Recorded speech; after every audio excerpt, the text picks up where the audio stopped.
तो आप सभी साथियों को बहुत बहुत नमस्कार। आज के इस शानदार सेशन में आपका शानदार तरीके से स्वागत अभिनंदन है।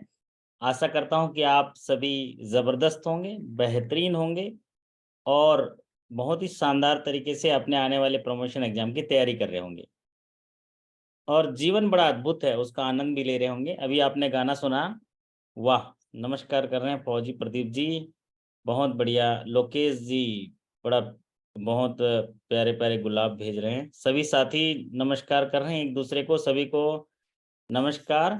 विपिन जी, अभी बस सुनने का दौर है सर, आप सुनाते जाएँ, हम लोग एग्ज़ाम में सुनाएँगे। वाह! ये हुई ना बात, बढ़िया बात। तो इसीलिए तो मैंने बोला कि आदमी जो कहता है, आदमी जो सुनता है, जिंदगी भर वो सदाएं पीछा करती हैं। तो आप जो कहते हो और जो आप सुनते हो, वो जिंदगी भर आपका पीछा करेंगी। आदमी जो देता है, आदमी जो लेता है, जिंदगी भर वो दुआएं पीछा करती हैं।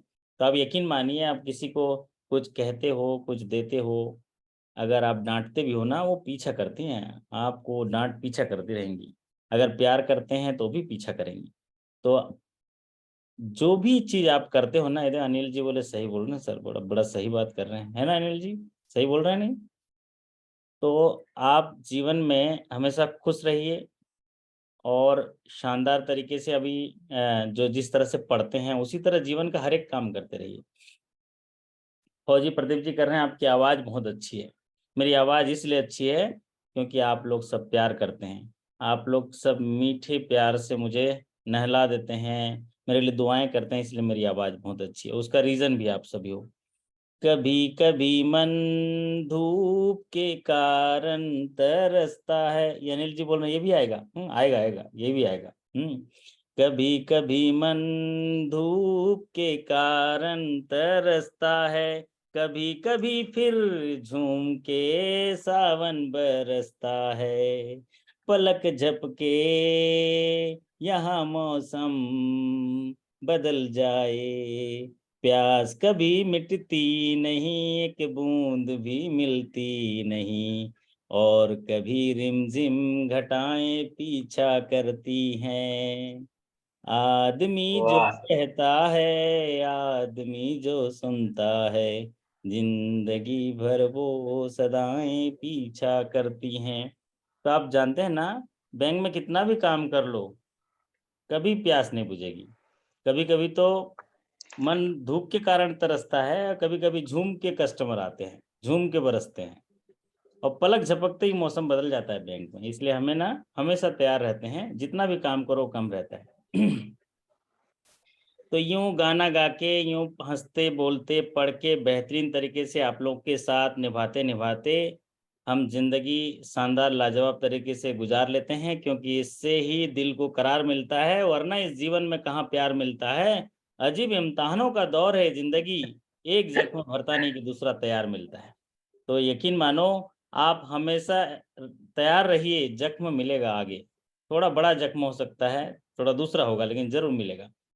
कभी मत सोचना कि अभी एग्ज़ाम हो जाएगा तो फिर रिलैक्स करेंगे सब, कुछ नया टाइप का मिलेगा। तो आज का सेशन थोड़ा ख़ास है और आज के बाद जितने भी सवाल होंगे आपके एग्ज़ामिनेशन तक जितने भी सवाल डिस्कस किए जाएँगे, ये यकीन मानिए आपके सफलता के घर बनाने के लिए एक-एक ईंट होंगे और सारी चीज़ें जो हैं आपके प्रमोशन एग्ज़ाम में आएँगी। एक साथी लोकेश जी बोल रहे हैं कुछ एमसीक्यू करा दीजिए। यस, एमसीक्यू सेशन भी कराएँगे। ये जो सेशंस हो रहे हैं, ये आपके सॉलिड सेशन होंगे और आपके प्रमोशन एग्ज़ाम में ये सवाल जो हैं काफ़ी एक्सपेक्टेड तरीके से तैयार किए गए हैं, जो आपके प्रमोशन एग्ज़ाम में आएँगे। तो सभी साथियों का एक बार हार्दिक स्वागत, अभिनंदन।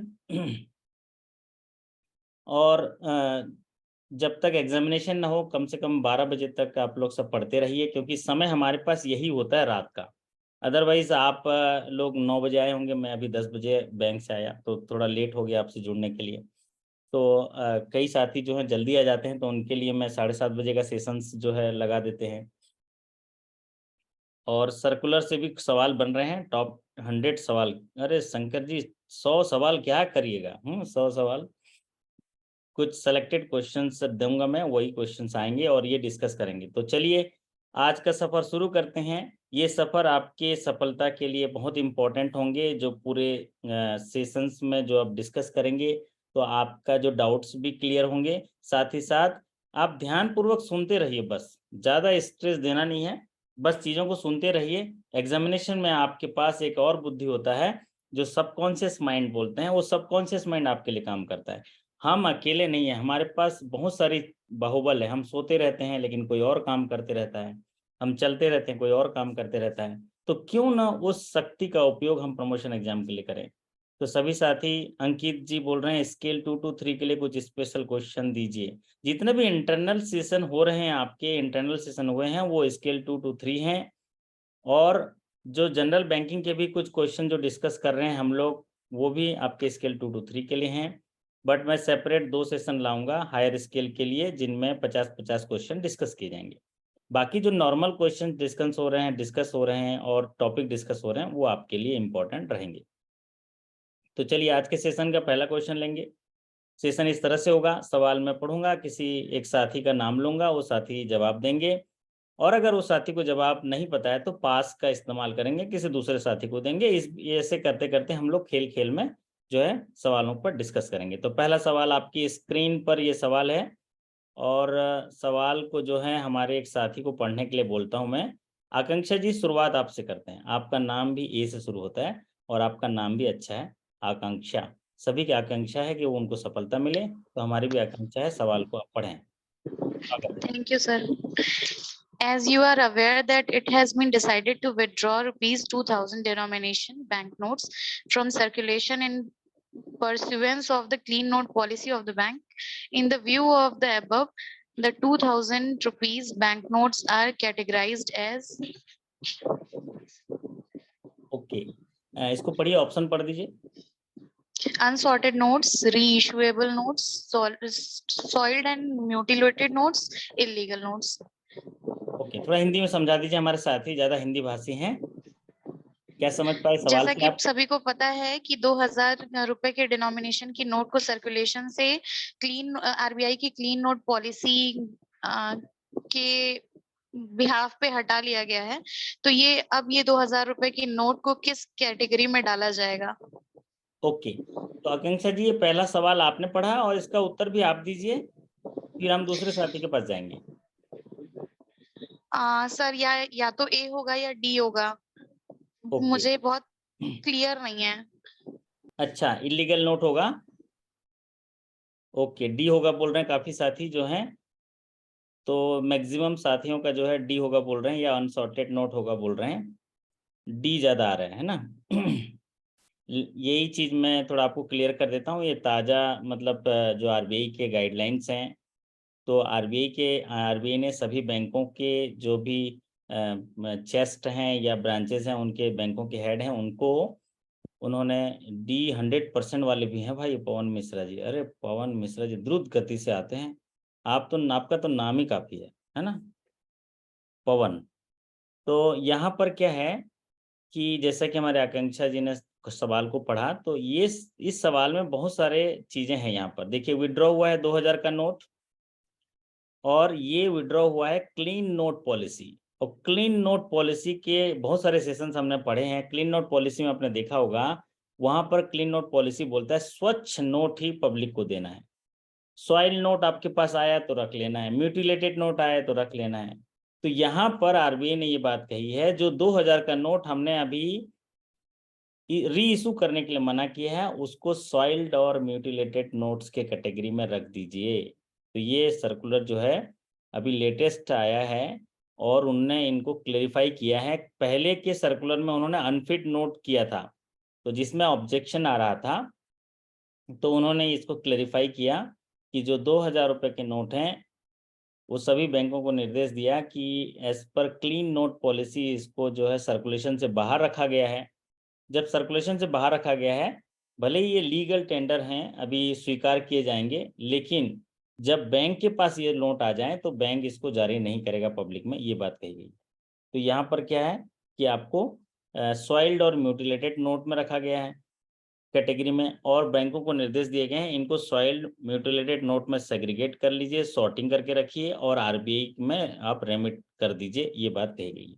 तो ये याद रखिए, इसको सॉइल्ड और म्यूटिलेटेड नोट के कैटेगरी में रखा गया। आकांक्षा जी जरा बताइए सॉइल नोट क्या होता है और म्यूटिलेटेड नोट क्या होता है, थोड़ा सा संक्षिप्त में बता दीजिए। फिर एक सर सॉइल नोट जो गंदे हो जाते हैं, मतलब फटे नहीं होते हैं, कटे फटे नहीं होते हैं, पर वो गंदे हो जाते हैं, घिस जाते हैं, या बहुत ज्यादा यूज की वजह से वो घिस जाते हैं। म्यूटिलेटेड नोट्स 2 या 2 से अधिक टुकड़े में जो नोट बट जाते हैं उसको म्यूटिलेटेड नोट्स कहते हैं। ओके।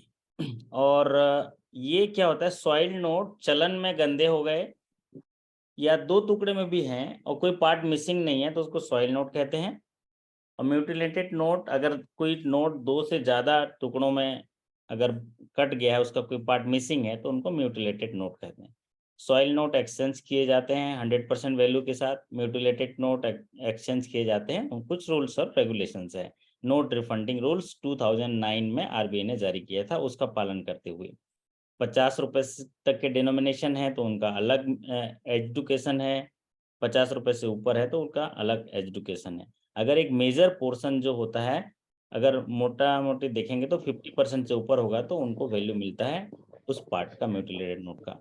अगर कोई 3 पीस नोट है और उसका एक 3 पीस जब नोट होता है तो उसमें ये पाया जाता है कि एक नोट जो होता है वो 50% से कम हो जाता है, इसलिए उसका कोई वैल्यू नहीं होता है।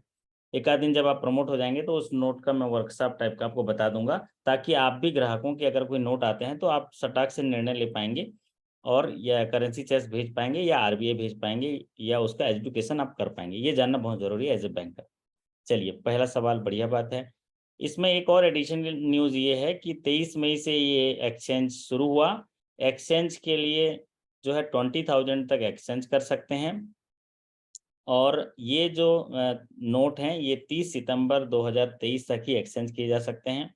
बैंक काउंटर में ये एक जो कस्टमर है एक ही बार में 20,000 का नोट एक्सचेंज कर सकते हैं। उसमें कोई नंबर ऑफ टाइम्स नहीं दिया गया है। और दूसरा केवाईसी के लिए उन्होंने बोला है केवाईसी गाइडलाइन और जो भी स्टेटरी गाइडलाइन को पालन करना है। तो चूंकि हम लोग जब वॉक इन कस्टमर आता है, अगर वो बार बार आएगा तो केवाईसी गाइडलाइन या जो ईमेल गाइडलाइन है कैसे पालन करेंगे जब तक उसका केवाईसी नहीं होगा, इसलिए केवाईसी लेते हैं। तो आरबीआई के सर्कुलर में क्लियर कट ऐसा कहीं नहीं लिखा है कि केवाईसी लेना है, लेकिन उन्होंने लिखा है केवाईसी गाइडलाइन स्टेटरी जो प्रोविजन है उसका पालन करना है, इसलिए हम लोग लेते हैं। क्योंकि एसटीआर में रिपोर्टिंग करना है और उसके बाद सीटीआर में रिपोर्टिंग करना है। अभिषेक जी का सवाल है डिपॉजिट का भी लिमिट है क्या सर? आकांक्षा जी जवाब दे दीजिए, डिपॉजिट का कितना लिमिट है जमा करने के लिए?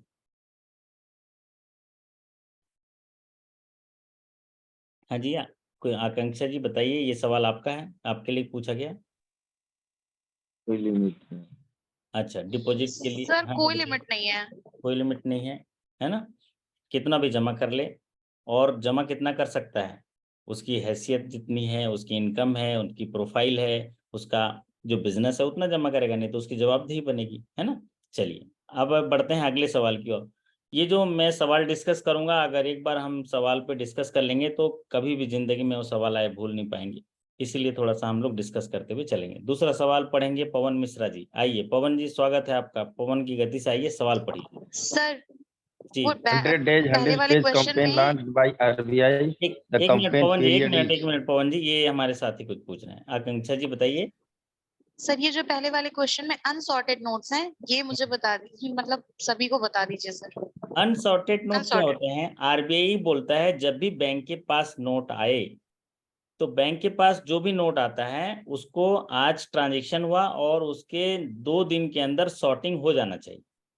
तो ये अगर सॉर्टिंग नहीं हुआ तो फिर उसमें पेनल्टी होती है, बैंक आरबीआई के नियमों का उल्लंघन हुआ तो उसमें सेवा में कमी पाई जाती है, मिनिमम 5,000, और बार बार ऐसी गलती पाए जाने पर उसको 50,000 तक के उसमें पेनल्टी लगती है। अनसॉर्टेड का नोट यही हुआ कि जब भी कोई डिपॉजिट आया तो फ्रेश नोट अलग करने हैं, सॉइल नोट अलग करने हैं, म्यूटिलेटेड नोट अलग करने हैं, अन क्या बोलते हैं उसको, इम्परफेक्ट नोट अलग करने, इसको सॉर्टेड बोलते हैं। और अगर ऐसा नहीं किए हो तो अनसॉर्टेड, मतलब मिक्सअप है तो अनसॉर्टेड होगा। क्लियर है?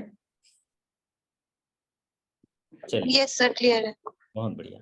तो ये आप लोग तो शाखा में करते होंगे क्योंकि करेंसी चेस्ट में जमा करते हैं, लेकिन करेंसी चेस्ट में लोग विजिट करते हैं और ये जांच करते हैं, नहीं तो पेनल्टी करते हैं। अगला सवाल लेते हैं, पवन जी के पास चलते हैं। पवन जी सवाल पढ़िए जरा, क्या है? 100 days, 100 page campaign launched by RBI. The campaign period is okay, और ऑप्शन क्या क्या है? 1 जून से 30 जून, from, हाँ, 1 जून से 30 जून 1 और जून से 30 सितंबर। 1 से 8 9 1 से 30 जून, 1 जून से 30 सितंबर, 1 जून से 8 सितंबर, 1 जुलाई से 9 सितंबर। 9 सितंबर। तो पवन जी इसका आंसर भी आपको देना पड़ेगा। 1 जून से हेलो, हाँ जी, 1 जून से 30 दिसंबर है सर। 30 दिसंबर है। अच्छा, 1 जून से 30 सितंबर है सर। 30 सितंबर 100 दिन का है, जो 100 दिन का खेल है ना। 100 दिन कब होगा? 1 जून से लेके 100 दिन कब होगा? सर 1 जून से लेके 1 जुलाई 30 30 दिन, 1 सर जुलाई सर का 1 जून से 30 दिसंबर तक है। हेलो, अच्छा, 1 जून से 30 सितंबर है सर, लेकिन इसका कैटेगरी है 1 जून से 30 सितंबर तक 50%। नहीं सर, गलत बता दे रहे हैं, दूसरा बता दिए, सॉरी।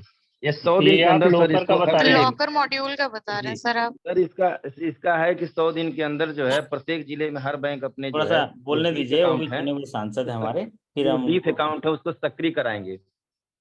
अच्छा, ये जो है, ये किससे जुड़ा हुआ कैंपेन है पवन जी? किससे जुड़ा हुआ कैंपेन है ये 100 डेज 100 डीफ पे? डीफ डीफ से जुड़ा हुआ है, डीप से जो अनक्लेम्ड मतलब? अकाउंट हो जाते हैं, जो डीफ में पैसा ट्रांसफर हो गया रहता है आरबीआई के पास, अच्छा, उसको मतलब सक्रिय ऐसे कराएंगे। ऐसे खातेदार जो 10 साल तक लेन देन नहीं किए, उनका पैसा आरबीआई के पास चला गया है, वो जी आरबीआई ये कैंपेन लॉन्च करके कह रहा है बैंकों से कि आप 100 डेज में 100 पेज लाइए, तो 100 लोगों को पे करिए जो हमारे पास पैसा चला गया। तो ये 100 डेज 100 पेज जो है, ये इसके लिए कोई क्राइटेरिया रखा है क्या पवन जी? कौन से जगह के लिए क्राइटेरिया दिया है? एक सर, ब्रांच हर के हर लिए? हर बैंक अपने डिस्ट्रिक्ट में 100 दिन में 100 खातों को सक्रिय कराएगी। ओके, बहुत बढ़िया। हर जिले में इस 100 दिन में 100 लोगों को जो पैसा आरबीआई के पास चला गया है उनको वापस दिलाने के लिए है, क्योंकि आरबीआई के पास जितना पैसा चला गया, आप ग्राहक को ढूंढिए, ग्राहक का केवाईसी करिए, और आरबीआई तुरंत क्या करती है, आप उस पैसे में ब्याज भी देती है। और वो ब्याज दर कितना है पवन जी? 3%। 3%। तो यहाँ पर ये 100 डेज का है, तो आप 1 जून से 100 डेज मानेंगे, तो 1 जून से लेके 8 सितंबर तक ये कैंपेन है। ये स्पेशल कैंपेन है और बहुत ही महत्वाकांक्षी कैंपेन है। इसकी निगरानी केंद्र सरकार आरबीआई भी कर रही है। क्यों? क्योंकि इससे जनमानस को पैसा मिलने वाला है, और जो भी राशि जनमानस को मिलने वाला है वो देश के सरकार चलाने वाले या जो रेगुलेटरी अथॉरिटी हैं उनके लिए बहुमूल्य होता है, क्योंकि इसका हित जो है सीधे देश की जनता को मिलता है। जब देश की जनता बैंक में पैसा रखी और किसी कारणवश लेन देन नहीं कर पाए 10 साल, और वो पैसा आरबीआई को देना होता है एज पर पॉलिसी डी, जिसको बोलते हैं depositor education and awareness fund.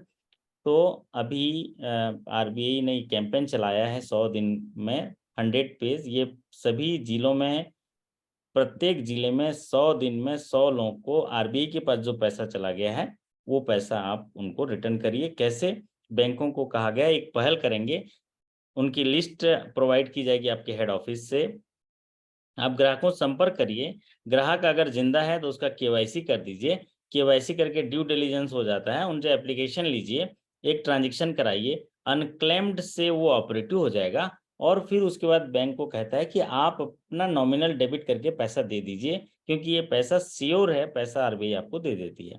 तो आप नॉमिनल डेबिट करके दे देते हैं, और फिर जैसे ही क्लेम करते हैं आपको आरबीआई से तुरंत मिल जाता है। आरबीआई कोई भी डिले नहीं करता इसमें, बशर्ते उसके फॉर्म भर के आपको सबमिट करना होता है। जब भी ये क्लेम करते हैं तो वो क्लेम को जो है आपको चार्टर्ड अकाउंटेंट से आपको वेरीफाई कराना होता है, और उनके जो चार्टर्ड अकाउंटेंट वेरीफाई करके क्लेम भेजते हैं, तुरंत आरबीआई आपको पैसे दे देते हैं। ग्राहक को तो इंतजार नहीं कराना है, ग्राहक को तुरंत मिल जाएगा। साथ ही साथ आरबीआई कहती है कि जिनकी डेथ हो गई है या मिसिंग पर्सन है, उनका भी, उनके लीगल हेयर्स हैं, नॉमिनी हैं, उनसे क्लेम लेके आप उनको सेटल कर दीजिए। नॉर्मल प्रोसेस करते हैं, जैसा डेथ क्लेम में प्रोसेस करेंगे और नॉमिनी को पैसा देंगे, ठीक उसी तरह प्रोसेस करना है। तो ये 100 डेज 100 पेज कैंपेन आपके प्रमोशन एग्जाम के लिए भी इम्पोर्टेंट होगा। चलिए अब बढ़ते हैं अगले सवाल। इससे जुड़ा हुआ किसी को मन में डाउट है तो कोई साथी माइक करके सर पूछ। सर एक डाउट ये है कि जैसे डीफ अकाउंट होता है 10 साल कंप्लीट होते ही कितने दिनों में आरबीआई के पास चला जाता है पैसा? मंथली मंथली बेसिस पे जाता है पैसा। मंथ एंड के बाद इनको तो मंथ एंड होता है ना, तो ये आरबीआई के पास ट्रांसफर हो जाता है। पहले ईयरली होता था लेकिन अब मंथली बेसिस पे होता है। अच्छा सवाल था। और कोई साथी? सर जिले में सारे बैंकों को मिला के 100 अकाउंट होगा कि सर पर बैंक 100 अकाउंट?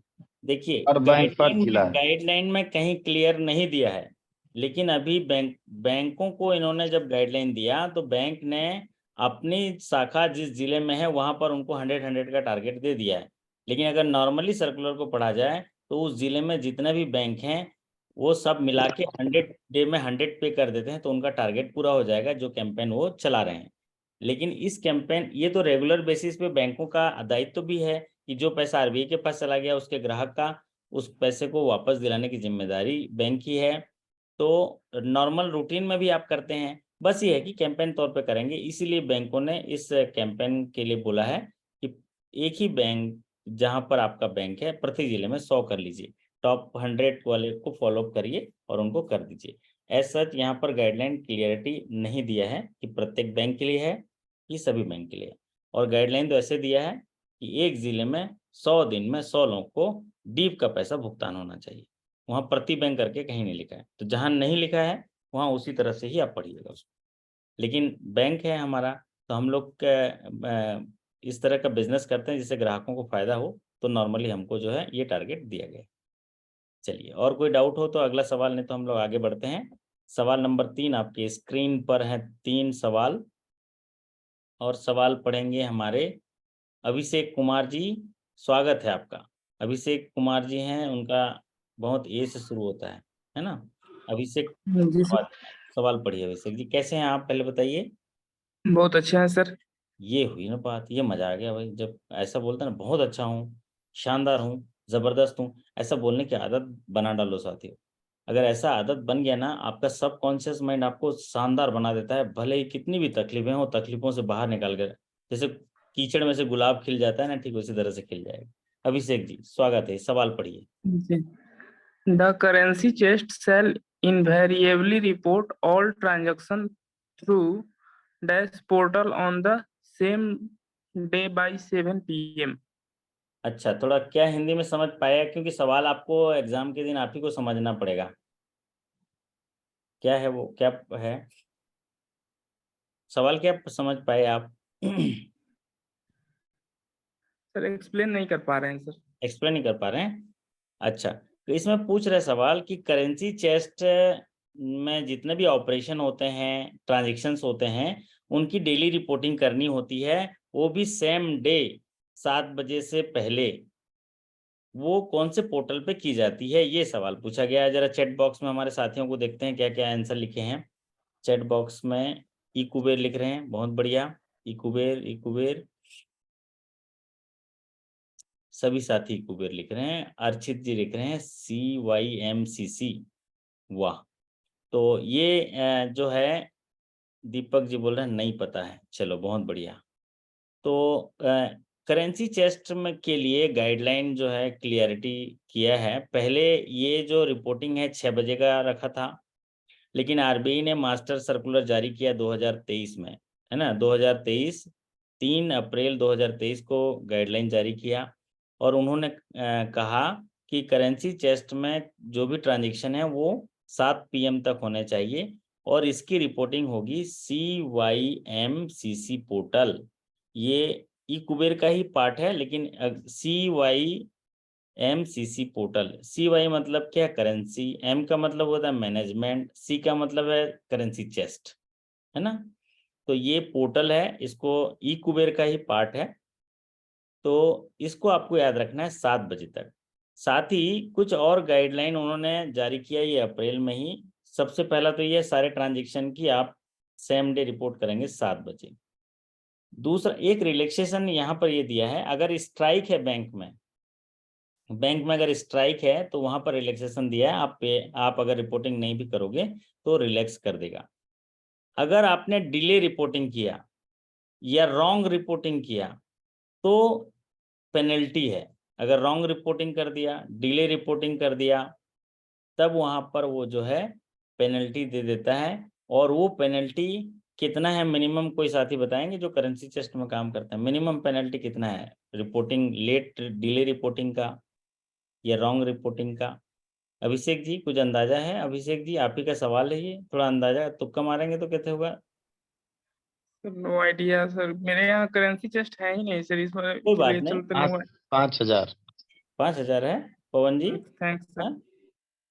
पवन जी बोल रहे हैं सर सैलरी वैलरी बढ़ नहीं रहा है इसलिए 5,000 रखते हैं ना लेकिन उनको अपनी सैलरी से कोई मतलब नहीं, वो है मिनिमम 50,000। कितना है? 10,000।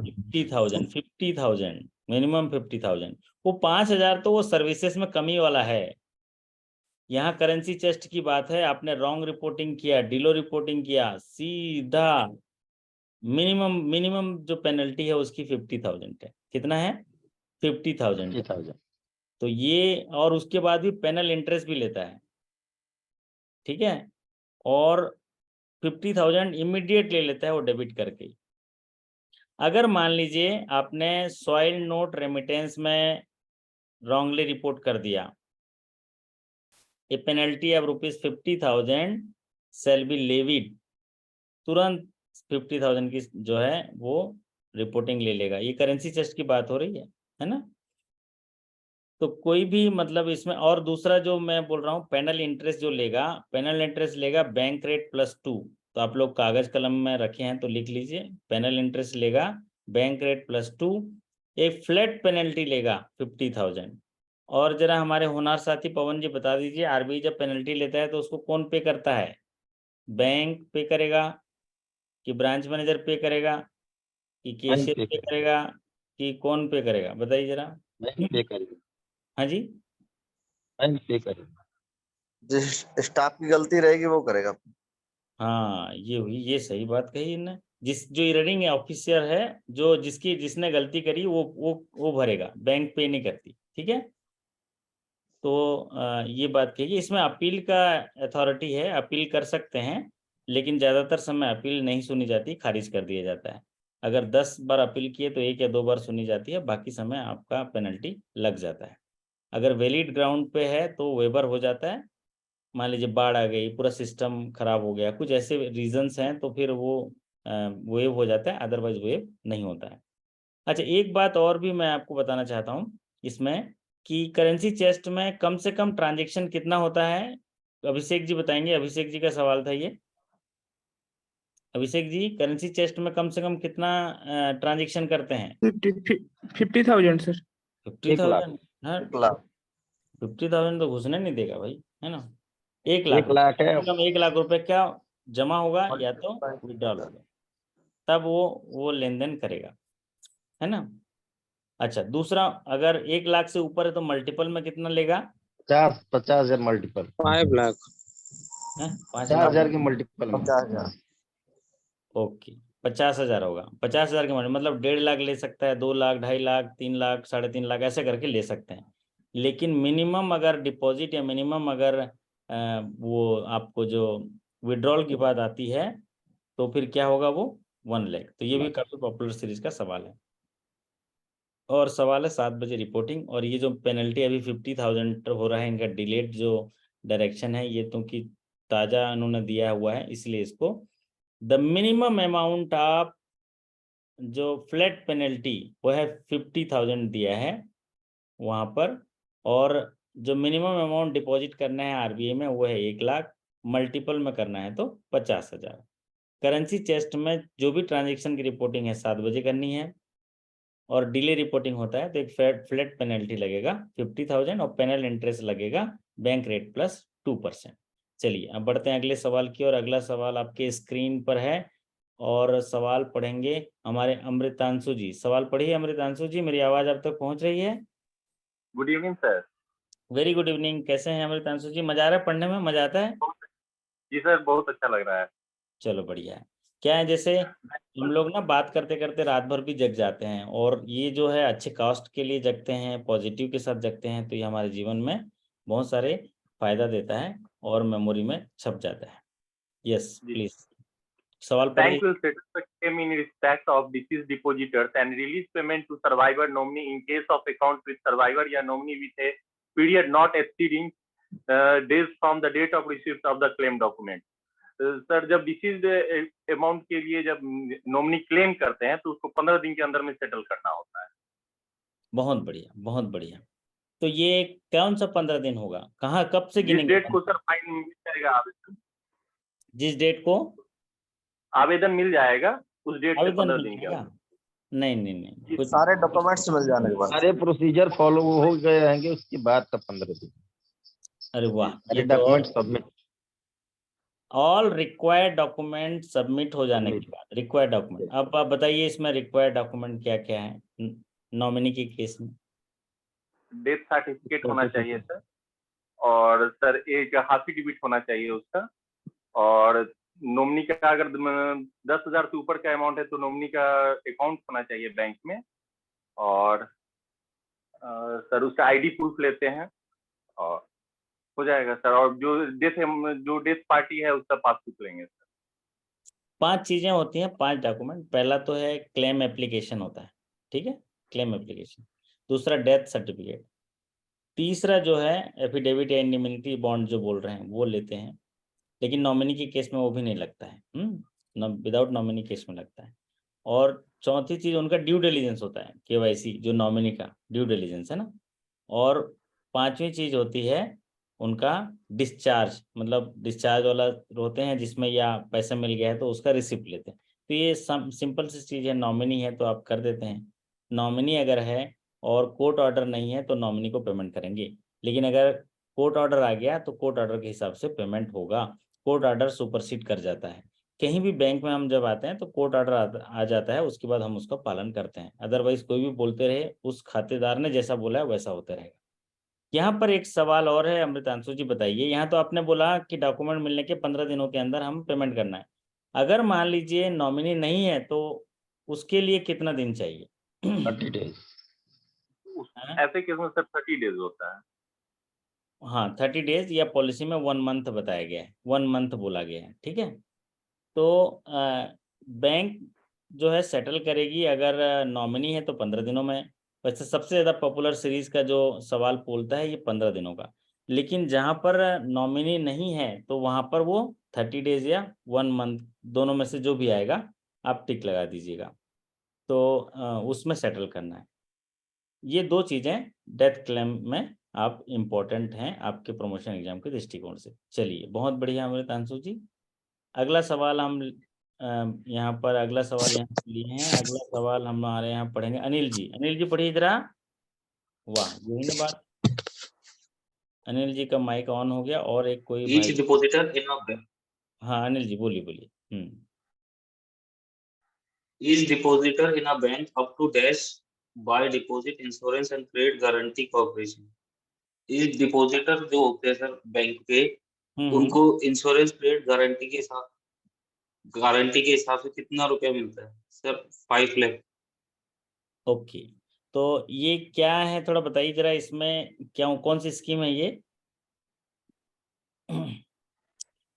इस स्कीम बारे में कुछ सर ये पता है? डिपॉजिट के अगेंस्ट, डिपॉजिट सर ये इंश्योरेंस क्रेडिट डिपॉजिट के गारंटी अगेंस्ट में स्कीम कॉर्पोरेशन। है। हाँ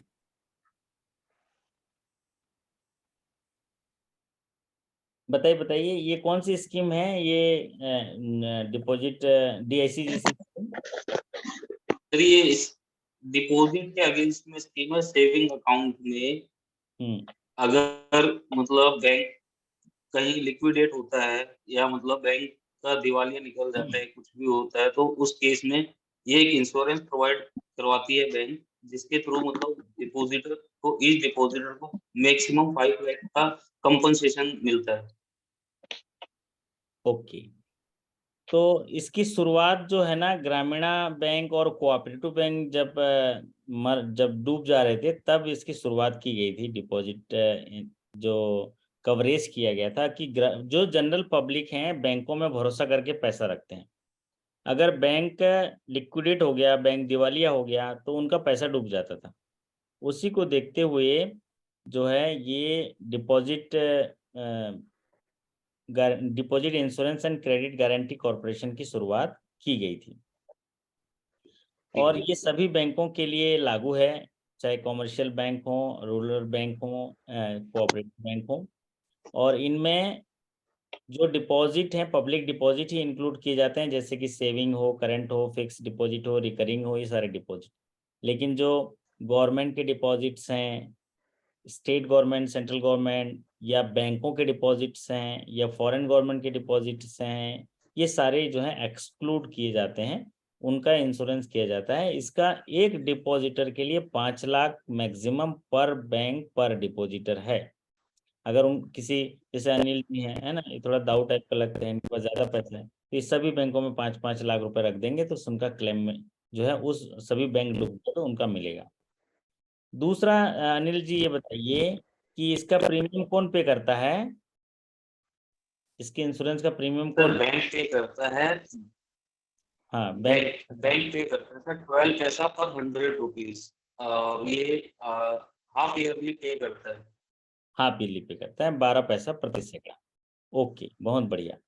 और दूसरा ये बताइए, जब क्लेम के लिए अगर कोई बैंक दिवालिया हो गया, क्लेम एप्लीकेशन हो गया, तो पॉलिसी क्या बोलता है कितने दिनों में पैसा सेटल हो जाना चाहिए? विदिन 30 हम्म 30 दिन।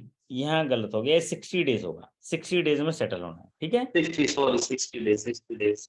चलो बहुत बढ़िया। तो आपने अच्छा खेला सवाल पे और अच्छा सवाल आपके भाग्य में आया। ऐसे ही सवाल आपके भाग्य में आए प्रमोशन एग्जाम में, आप जरूर सफल होंगे, ठीक है? अगला सवाल हम लेते हैं आपके, ये तो 5 लाख हमारे अनिल जी ने बता दिया इसका आंसर। अगला सवाल आपके स्क्रीन पर, और ये पढ़ेंगे हमारे फौजी प्रदीप जी। फौजी जी पढ़िए जरा, है ना, बॉर्डर से पढ़िए। Which of the following is known as the third pillar of Basel Accord? इसमें से बेसल अकॉर्ड के अनुसार तीसरा पिलर कौन सा है? ओके, जैसा कि बेसल में सब 3 पिलर होते हैं, minimum capital requirement, supplement supervisory review and market discipline. बहुत बढ़िया। तो तीसरा पिलर कौन सा है? तीसरा मार्केट डिसिप्लिन है सर। तीसरा मार्केट डिसिप्लिन, क्या बात है, ये बहुत बढ़िया है। अभी हम बेसल ठीक से पढ़ाए नहीं है आपको, लेकिन अभी आने वाले बेसल का सेशन तैयार हो चुका है, किसी भी समय बेसल का सेशन आ जाएगा। लेकिन आपके लिए बहुत अच्छा फौजी जी ने बताया, 3 चीजें हैं बेसल में। क्या है? बैंकों को बहुत सारे रिस्क का सामना करना पड़ता है। तो जो international settlement of international bank जो है, बैंकों के सेटलमेंट देखते हैं, वहाँ कमेटी बनाई गई जिसको बेसल में उसका सेंटर रखा गया, इसलिए उसको बेसल कमेटी कहते हैं। उन्होंने सोचा कि बैंक कौन कौन से रिस्क का सामना करते हैं। एक तो है क्रेडिट रिस्क का सामना करते हैं कि बारोवर को पैसा दिए, बारोवर पैसा लेके चला गया, पैसा नहीं पटाया, क्रेडिट रिस्क।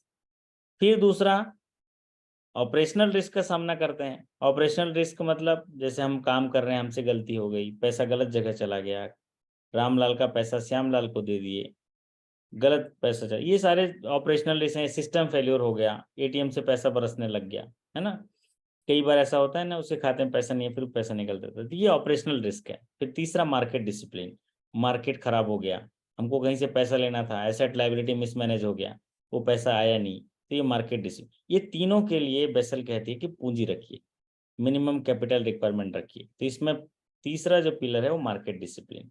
मार्केट डिसिप्लिन, क्योंकि इन तीनों रिस्क के लिए आपको 3 पैरामीटर उन्होंने दिया, मार्केट, एक credit risk, operation risk, market risk. तो इसको पहला जो पिलर दिया है वो है मिनिमम कैपिटल रिक्वायरमेंट, कि कम से कम बैंकों में इतना कैपिटल तो होना ही चाहिए। तो अगर सीधे तरीके से एक सवाल पूछूं, CRAR जिसको बोलते हैं, capital to risk weighted asset ratio, क्योंकि जहां भी एसेट होता है वहां रिस्क होता है, वो कितना होता है अभी जनवरी 2023 से? सीसी अभी जनवरी 2023 से नहीं क्लियर है सर, 11.5% होना चाहिए सीसी भी मिला के, 11.5 के लिए है ना। अगर ऐसे सवाल पूछेगा तो 11.5% होना चाहिए, जैसा फौजी जी ने कहा। और अगर बाइफर्केशन में पूछेगा तो 9% रहेगा आपका 2.5%। Capital requirement, 2.5% capital conservative buffer के साथ। अब ये मिनिमम कैपिटल हुआ। दूसरा सुपरवाइजरी रिव्यू क्या होता है? बैंकों पर अगर कोई रिव्यू करे, उनका सुपरवाइजरी रिव्यू करे, जैसे आरबीआई करती है, नाबार्ड करती है। फिर तीसरा मार्केट डिसिप्लिन। मार्केट डिसिप्लिन का मतलब है पब्लिक को पता हो आपके बारे में। जैसे आप बैलेंस शीट में डालते हैं ना, अभी बैलेंस शीट आपका आता है तो आप सब चीज बही खाता पब्लिक में डाल देते हैं। ये मार्केट डिसिप्लिन है, ताकि आपके बैंक को लोग जाने मार्केट में आपका डिसिप्लिन कैसा है, बैंक कैसा चल रहा है। तो यहाँ पर ये इसका आंसर है मार्केट डिसिप्लिन। ये थर्ड पिलर है बेसल अकॉर्ड के अनुसार। चलिए, तो ये अच्छा सवाल था। वैसे बेसल में और कुछ महत्वपूर्ण चीजें हैं जो सेशंस में हम लोग डिस्कस करेंगे। हालांकि इसके सवाल नहीं आते, इसलिए मैं इस अभी तक वो उतना डिस्कस नहीं करता हूँ। जो इम्पोर्टेंट आते हैं वो उन पर डिस्कस करते हैं। अगला है, अगला सवाल पढ़ेंगे हमारे अजीत गौतम जी। अजीत गौतम जी पढ़िए जरा सवाल को। अजीत गौतम जी आवाज आ रही है?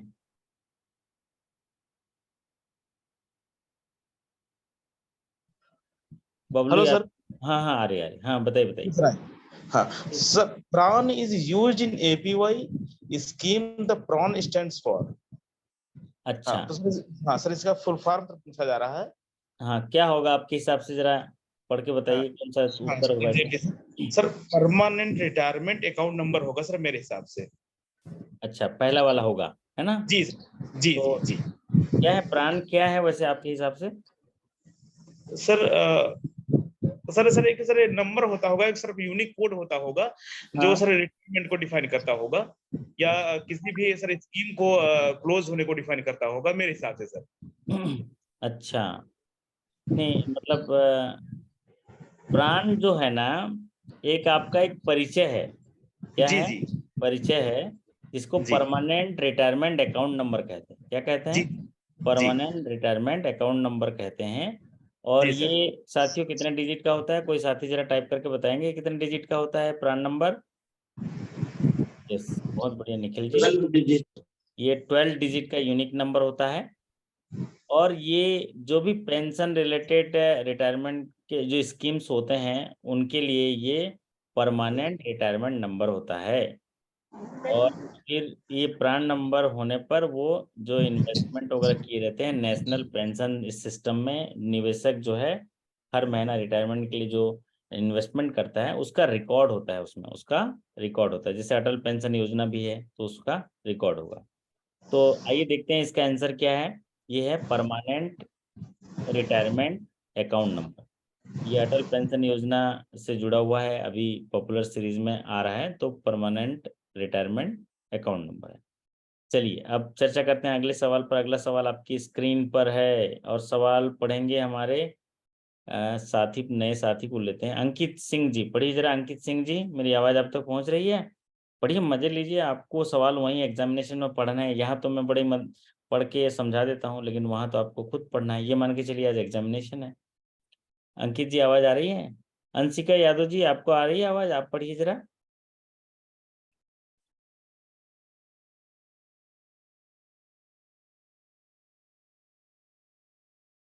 अच्छा, नहीं पढ़ेंगे बोलते हैं। चलो ठीक है, बबलू यादव जी पढ़िए। हाँ बबलू जी। यस सर, नमस्कार। आप तो हमारे पॉपुलर कंटेस्टेंट हैं भैया। सब मैडम लोग है ना, सब बोल रहे थे भैया कि सारे सेशन में एक स्टूडेंट मिलते हैं बोल रहे थे। जितने जो फैकल्टीज पढ़ाते हैं ना, बोल रहे थे वो उनका नाम है बबलू यादव। हमने कहा चलो उनको भी अवार्ड देंगे, स्टूडेंट ईयर ऐसा रहता है ना, कुछ अवार्ड अवार्ड वैसा अवार्ड मिलेगा आपको। सवाल पढ़िए तो बबलू जी। नमस्ते जी। The KYC AML guideline have been issued by RBI under KYC और AML की गाइडलाइन जो RBI द्वारा इशू किया गया है, उसके बारे में कह रहा है किस सेक्शन में किया गया है, एंटी मनी लॉन्ड्रिंग और KYC। तो क्या होगा इसका आंसर आपके हिसाब से? सर इसका ऑप्शन ए होगा हमारे हिसाब ये से। होगा, बहुत बढ़िया। तो ये क्या है, पॉपुलर सीरीज का सवाल है। और ये 35A को आप याद रखिए, बहुत सारे जगहों में ये 35A का इस्तेमाल होता है। बैंकिंग रेगुलेशन एक्ट 1949 के 35A के तहत KYC गाइडलाइन जारी किया गया है और उसके जो घटक बताए गए हैं, 4 कंपोनेंट बताए गए हैं, customer acceptance policy, customer identification, risk management, कैसे पहचान की जाएगी, ये सारा जो गाइडलाइन है RBI जो है बैंकिंग रेगुलेशन एक्ट 1949 के धारा 35A का प्रयोग करते हुए इसमें दिशा निर्देश जारी करते हैं। तो इसको याद रख लीजिए, ये काफी पॉपुलर सीरीज एक्सपेक्टेड क्वेश्चन है। चलिए बबलू जी बहुत बढ़िया। अब हम अगले सवाल पे चलते हैं। अगला सवाल हमारे पढ़ेंगे अर्चित जी। अर्चित जी जरा पढ़िए तो जरा, है ना अर्चित जी? आप तो अभी क्लास ले रहे थे अर्चित जी, क्लास ले रहे थे ना आप? महंगाई बढ़ गई है, क्या बढ़ गया तो बता रहे थे। अच्छा, फाइनेंशियल लिटरेसी की क्लास थी आपकी, क्या बता रहे थे वैसे? नहीं सर, समझे नहीं सर। अभी आप क्लास शुरू होने से पहले आपका वो आ रहा था, ऑडियो आ रहा था यहाँ पर, तो मुझे लगा कि आप सभी बच्चों को पढ़ा रहे हैं। कुछ महंगाई है, आटा नहीं आ रहा है, दाल नहीं आ रहा है, ऐसा कुछ कह रहे थे, किसी को पढ़ा रहे थे? कुछ नहीं। As per RBI guidelines, which of the following should form the key element of bank's KYC policy? Option A, customer acceptance policy. Option B, customer identification procedure.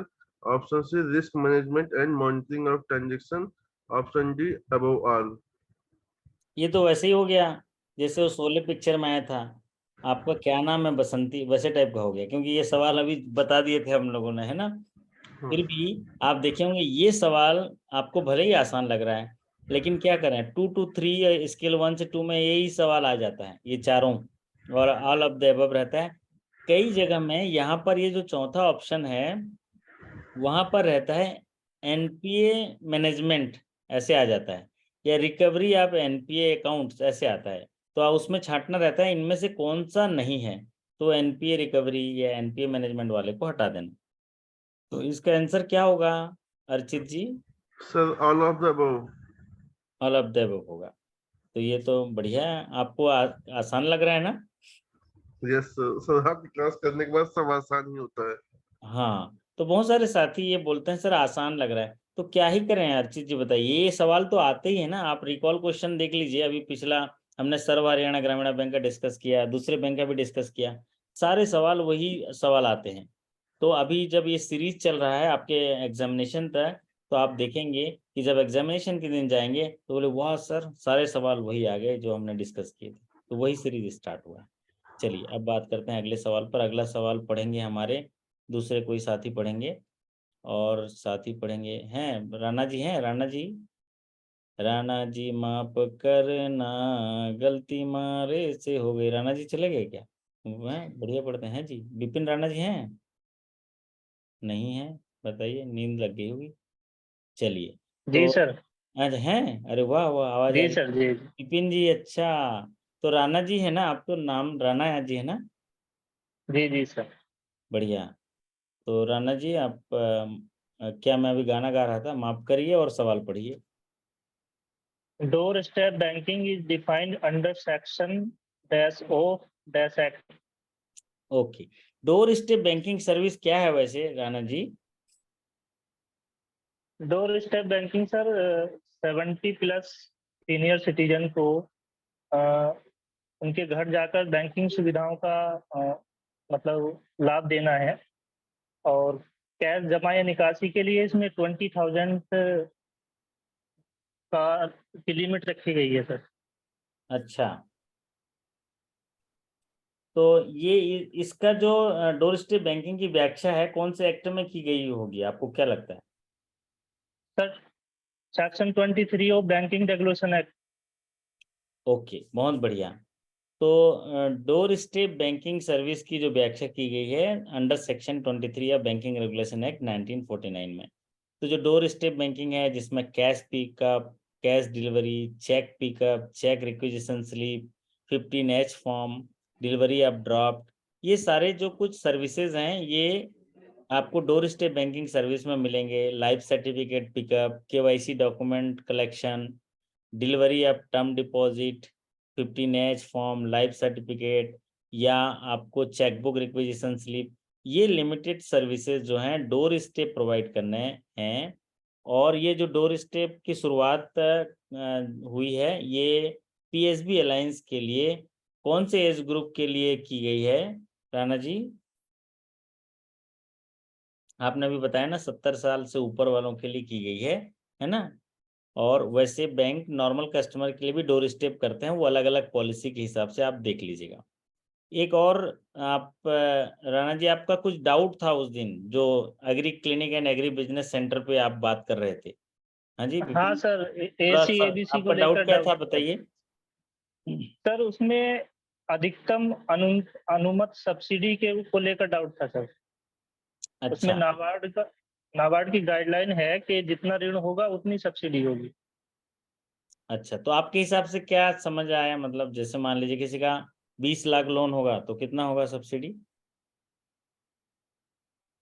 अब सर सर्कुलर से तो यही क्लियर हो रहा है कि मतलब 20 लाख लोगों सब्सिडी होगी सर।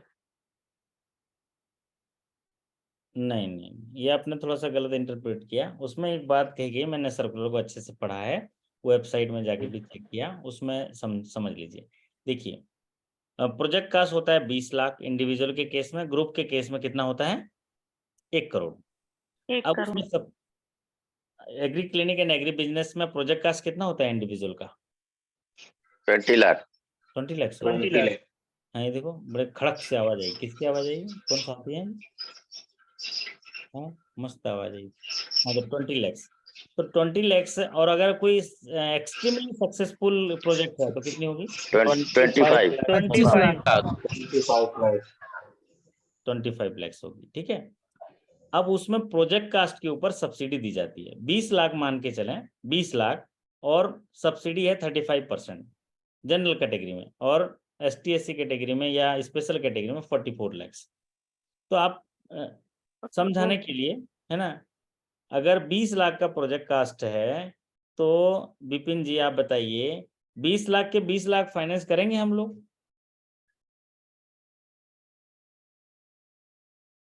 आकांक्षा जी आप बताइए कि 20 लाख पूरा फाइनेंस करेंगे? नहीं सर, उनकी प्रोजेक्ट मार्जिन मनी भी होगी ना? मार्जिन मनी होगी।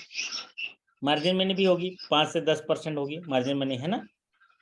तो मार्जिन मनी के बाद हम लोग फाइनेंस करेंगे। तो वो सर्कुलर क्या कह रहा है, अगर मान लीजिए 20 लाख का प्रोजेक्ट कास्ट है और कोई 10 लाख रुपए का लोन लेता है या 5 लाख रुपए का लोन लेता है, तो सब्सिडी तो प्रोजेक्ट कास्ट पे होगी, प्रोजेक्ट कास्ट का 35%। मान लीजिए 20 लाख का है तो उसका 35% कितना होगा? 7 लाख सब्सिडी होगा। अगर उसका लोन 10 लाख है तो 7 लाख मिल जाएगा, अगर उसका लोन 7 लाख है तो 7 लाख मिल जाएगा। लेकिन अगर उसका लोन 5 लाख है, 15 लाख मार्जिन दे रहा है, तो 5 लाख ही उसको सब्सिडी मिलेगा। ये बात कही गई है, उसमें क्लैरिफिकेशन किया गया। ठीक है राणा जी, क्लियर है? Okay sir. आकांक्षा जी आप समझ गए मेरी बात क्या है? जी सर, उसमें जो भी प्रोजेक्ट कॉस्ट रहेगी हमें सब्सिडी उसके 35% की इक्वल मिलेगी। हमारा जो लोन अमाउंट है वो चाहे इररिस्पेक्टिव ऑफ द अमाउंट है, हमें जो है वो 20 लाख के ऊपर 35% मिलेगी। नहीं, 20 लाख का 35% सब्सिडी है जनरल कैटेगरी में, तो 20 लाख का प्रोजेक्ट कास्ट है, 7 लाख सब्सिडी है। आपका ये जो सर्कुलर कह रहा है कि अगर उसने 20 लाख में से 15 लाख मार्जिन दे दिया और 5 लाख लोन लिया तो उसको सब्सिडी 7 लाख नहीं मिलेगी, उसको सब्सिडी नहीं मिलेगी, 5 लाख। लेकिन अगर वो 20 लाख का लोन है और अगर वो 10 लाख लोन लेता है, 10 लाख मार्जिन देता है, तब वो 7 लाख मिलेगा, subject to the maximum loan बोला है। लोन से कम होगा तो अनुमत अधिक से वो सब्सिडी नहीं मिलेगी, ये बात कही गई। इसके लिए उन्हें मतलब सर कहने का ये है कि जैसे इंडिविजुअल को 20 लाख है, तो अगर उसका 7.5 लाख हम सैंक्शन करते हैं तो मैक्सिमम 7.5 लाख ही उसको सब्सिडी मिलेगी।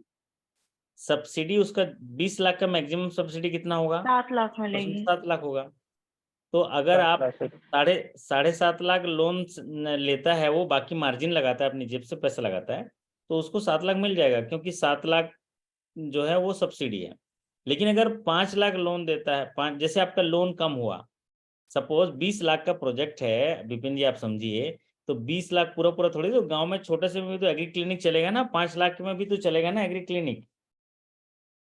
जी जी सर, क्लियर है sir. Sir subsidy loan amount से ज्यादा नहीं होगी। हाँ, एक बात कह रहा हूँ, जैसे 5 लाख रुपए में एक गांव में एग्री क्लिनिक स्टार्ट किया, तो 5 लाख का उसका प्रोजेक्ट कास्ट 5 लाख, क्योंकि उस एग्री क्लिनिक को स्थापित करने के लिए 5 लाख की खर्चा है। तो आप क्या करोगे, 1 लाख रुपए मार्जिन दिया, 4 लाख लोन। अब वो सब्सिडी 4 लाख से ज्यादा नहीं होनी चाहिए, ये बात कही गई है, ये क्लियर है, ठीक है। मतलब और कि उसमें- सर मैक्सिमम जो सब्सिडी है वो 7 लाख की ही मिलेगी। अब Yes. बाकी आपका लोन अमाउंट जितना भी हो उसके हाँ। हिसाब से, अगर 5 लाख का है तो 5 लाख ही मिलेगी, 4 है तो 4 ही मिलेगी। अब देखो 5 लाख में वो एग्री क्लिनिक स्थापित हो गया, तो प्रोजेक्ट कास्ट कितना हुआ, 5 लाख। सब्सिडी क्या होती है, प्रोजेक्ट कास्ट का 35% मिलती है। प्रोजेक्ट कास्ट का 35% सब्सिडी मिलेगा, प्रोजेक्ट कास्ट के ऊपर डिपेंड है। प्रोजेक्ट कास्ट का 35%, तो जो प्रोजेक्ट में सब उसका प्रोजेक्ट बैठा है जितने खर्चे में, उसका 35% सब्सिडी मिलेगी। लेकिन ये कह रहा है कि उतना सब्सिडी जो है उसका लोन होगा तभी मिलेगा। मान लीजिए मार्जिन वो ज्यादा दे दिया, अपना कंट्रीब्यूशन ज्यादा दे दिया, तो नहीं मिलेगा।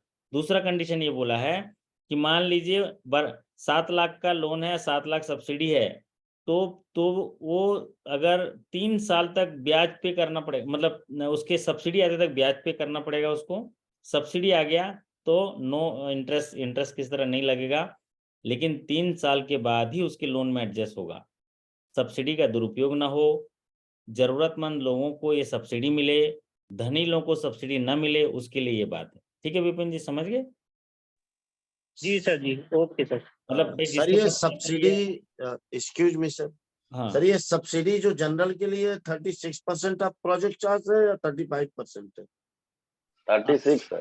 36% आप प्रोजेक्ट कास्ट है, और SC ST अदर स्पेशल हाँ कैटेगरी 44% है, वही आप उदाहरण- 35 बोल रहे थे तो सर मार्जिन 5 लाख से ऊपर 25% है ना। हाँ, मार्जिन 25% है 5 लाख के ऊपर, है ना। और वो समझाने के लिए, कैलकुलेशन करने के लिए 35 बता रहे हैं, सब्सिडी 36% और 44% है। ज्यादातर सवाल जो आता है 44% का आता है, क्योंकि मैक्सिमम सब्सिडी है। और सरकार बार बार ये आपको याद दिलाना चाहती है, या मैनेजमेंट, कि देखो किसी प्रोजेक्ट को बिठाने के लिए हम लोग कितना सब्सिडी दे रहे हैं। अगर कोई एग्री क्लिनिक और एग्री बिजनेस सेंटर अपने एरिया में स्थापित करना चाहता है, तो लगभग 50% पैसा हम दे रहे हैं।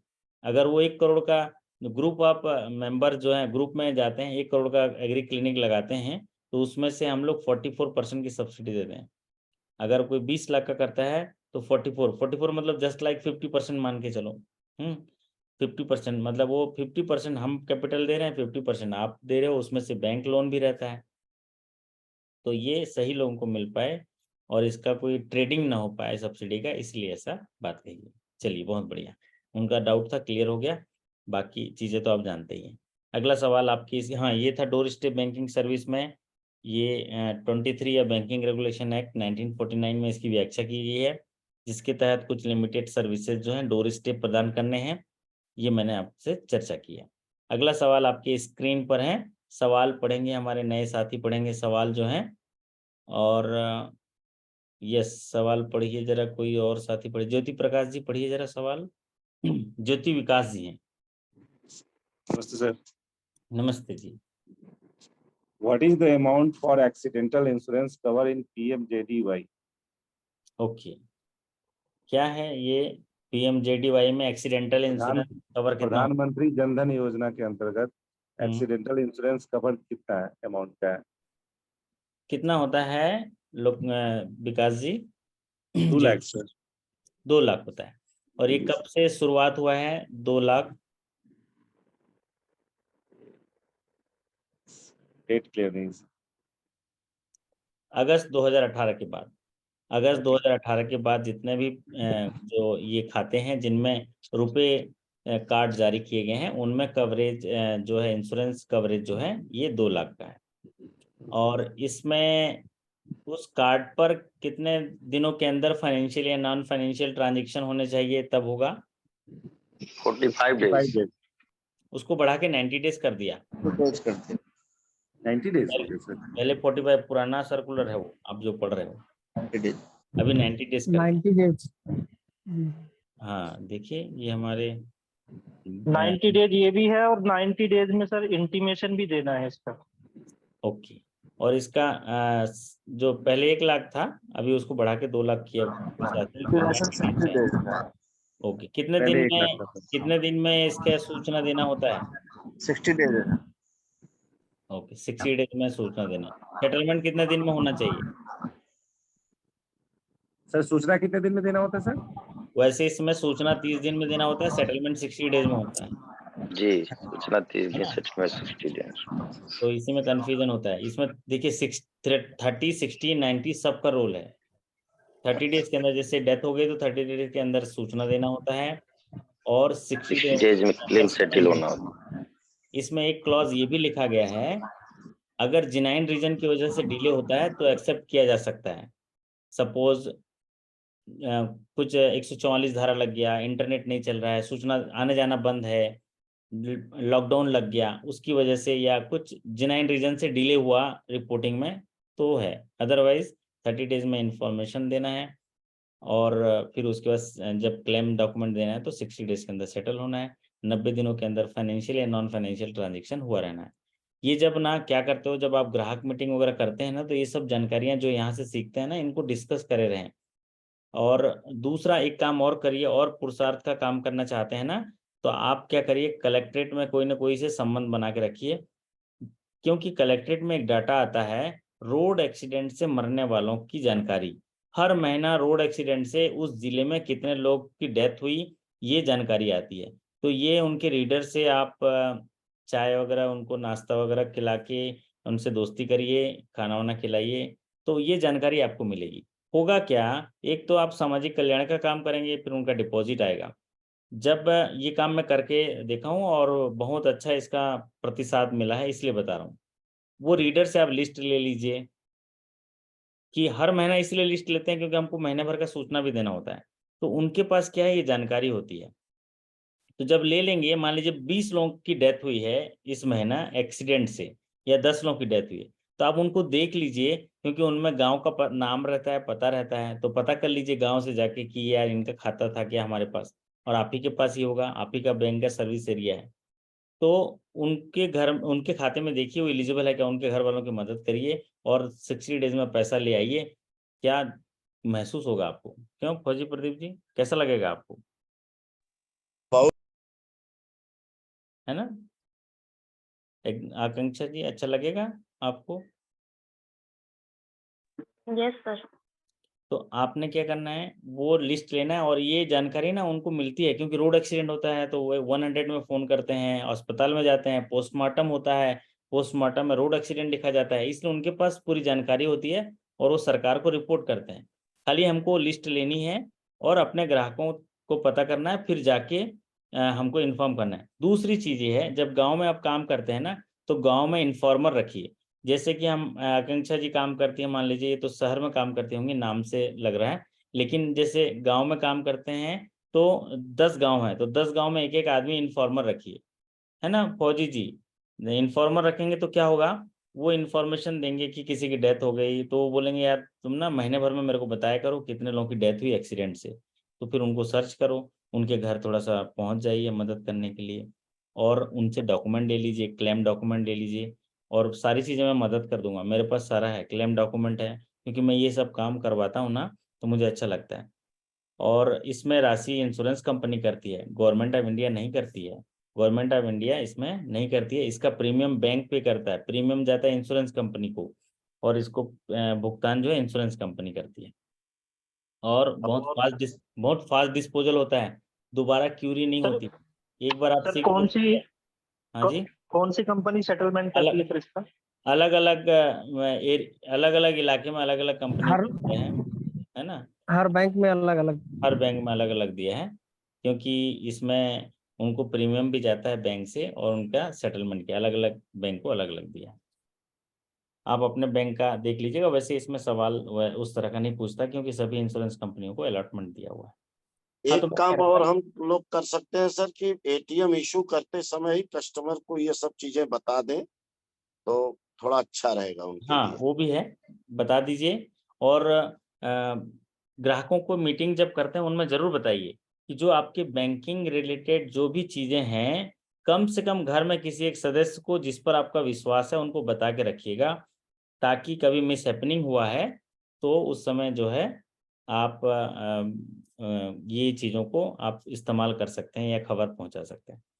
और दूसरा तो थोड़ा सा एक्स्ट्रा एफर्ट्स करके ये जो मैंने बताया वो चीज़ें करते हैं, उसमें उनका पैसा आ जाता है सीधे अकाउंट में।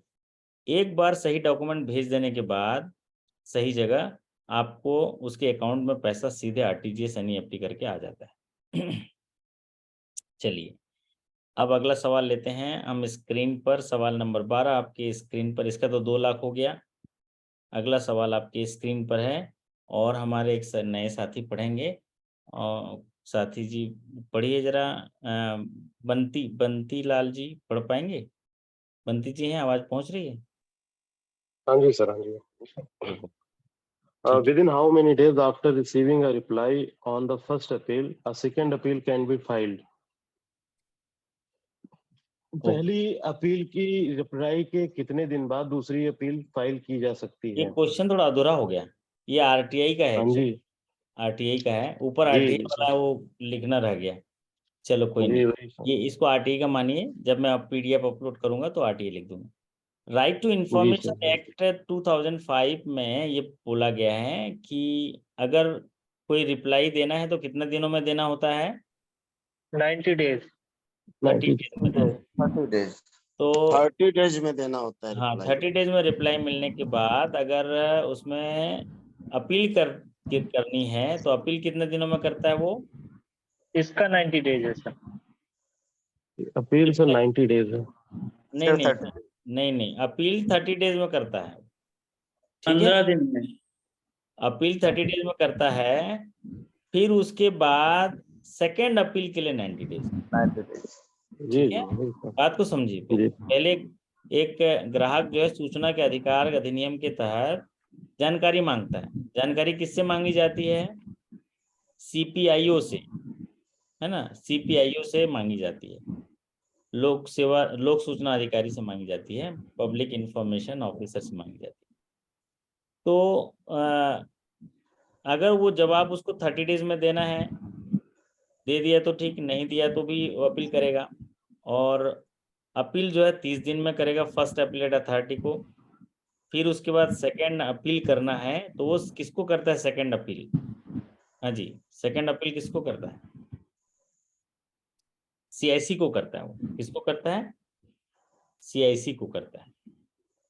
तो सेंट्रल इंफॉर्मेशन, उसको क्या बोलते हैं? सीआईसी का फुल फॉर्म?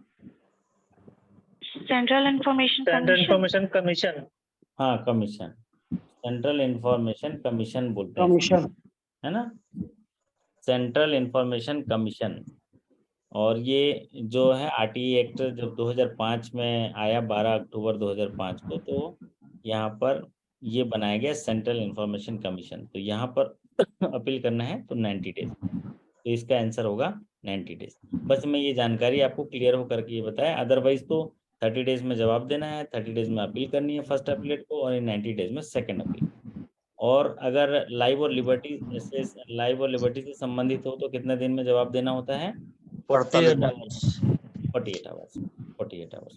चलिए, अगला सवाल हम स्क्रीन पर लेते हैं। अगला सवाल, चलिए आकांक्षा जी आप पढ़ दीजिए, तो आप जगह हैं तो।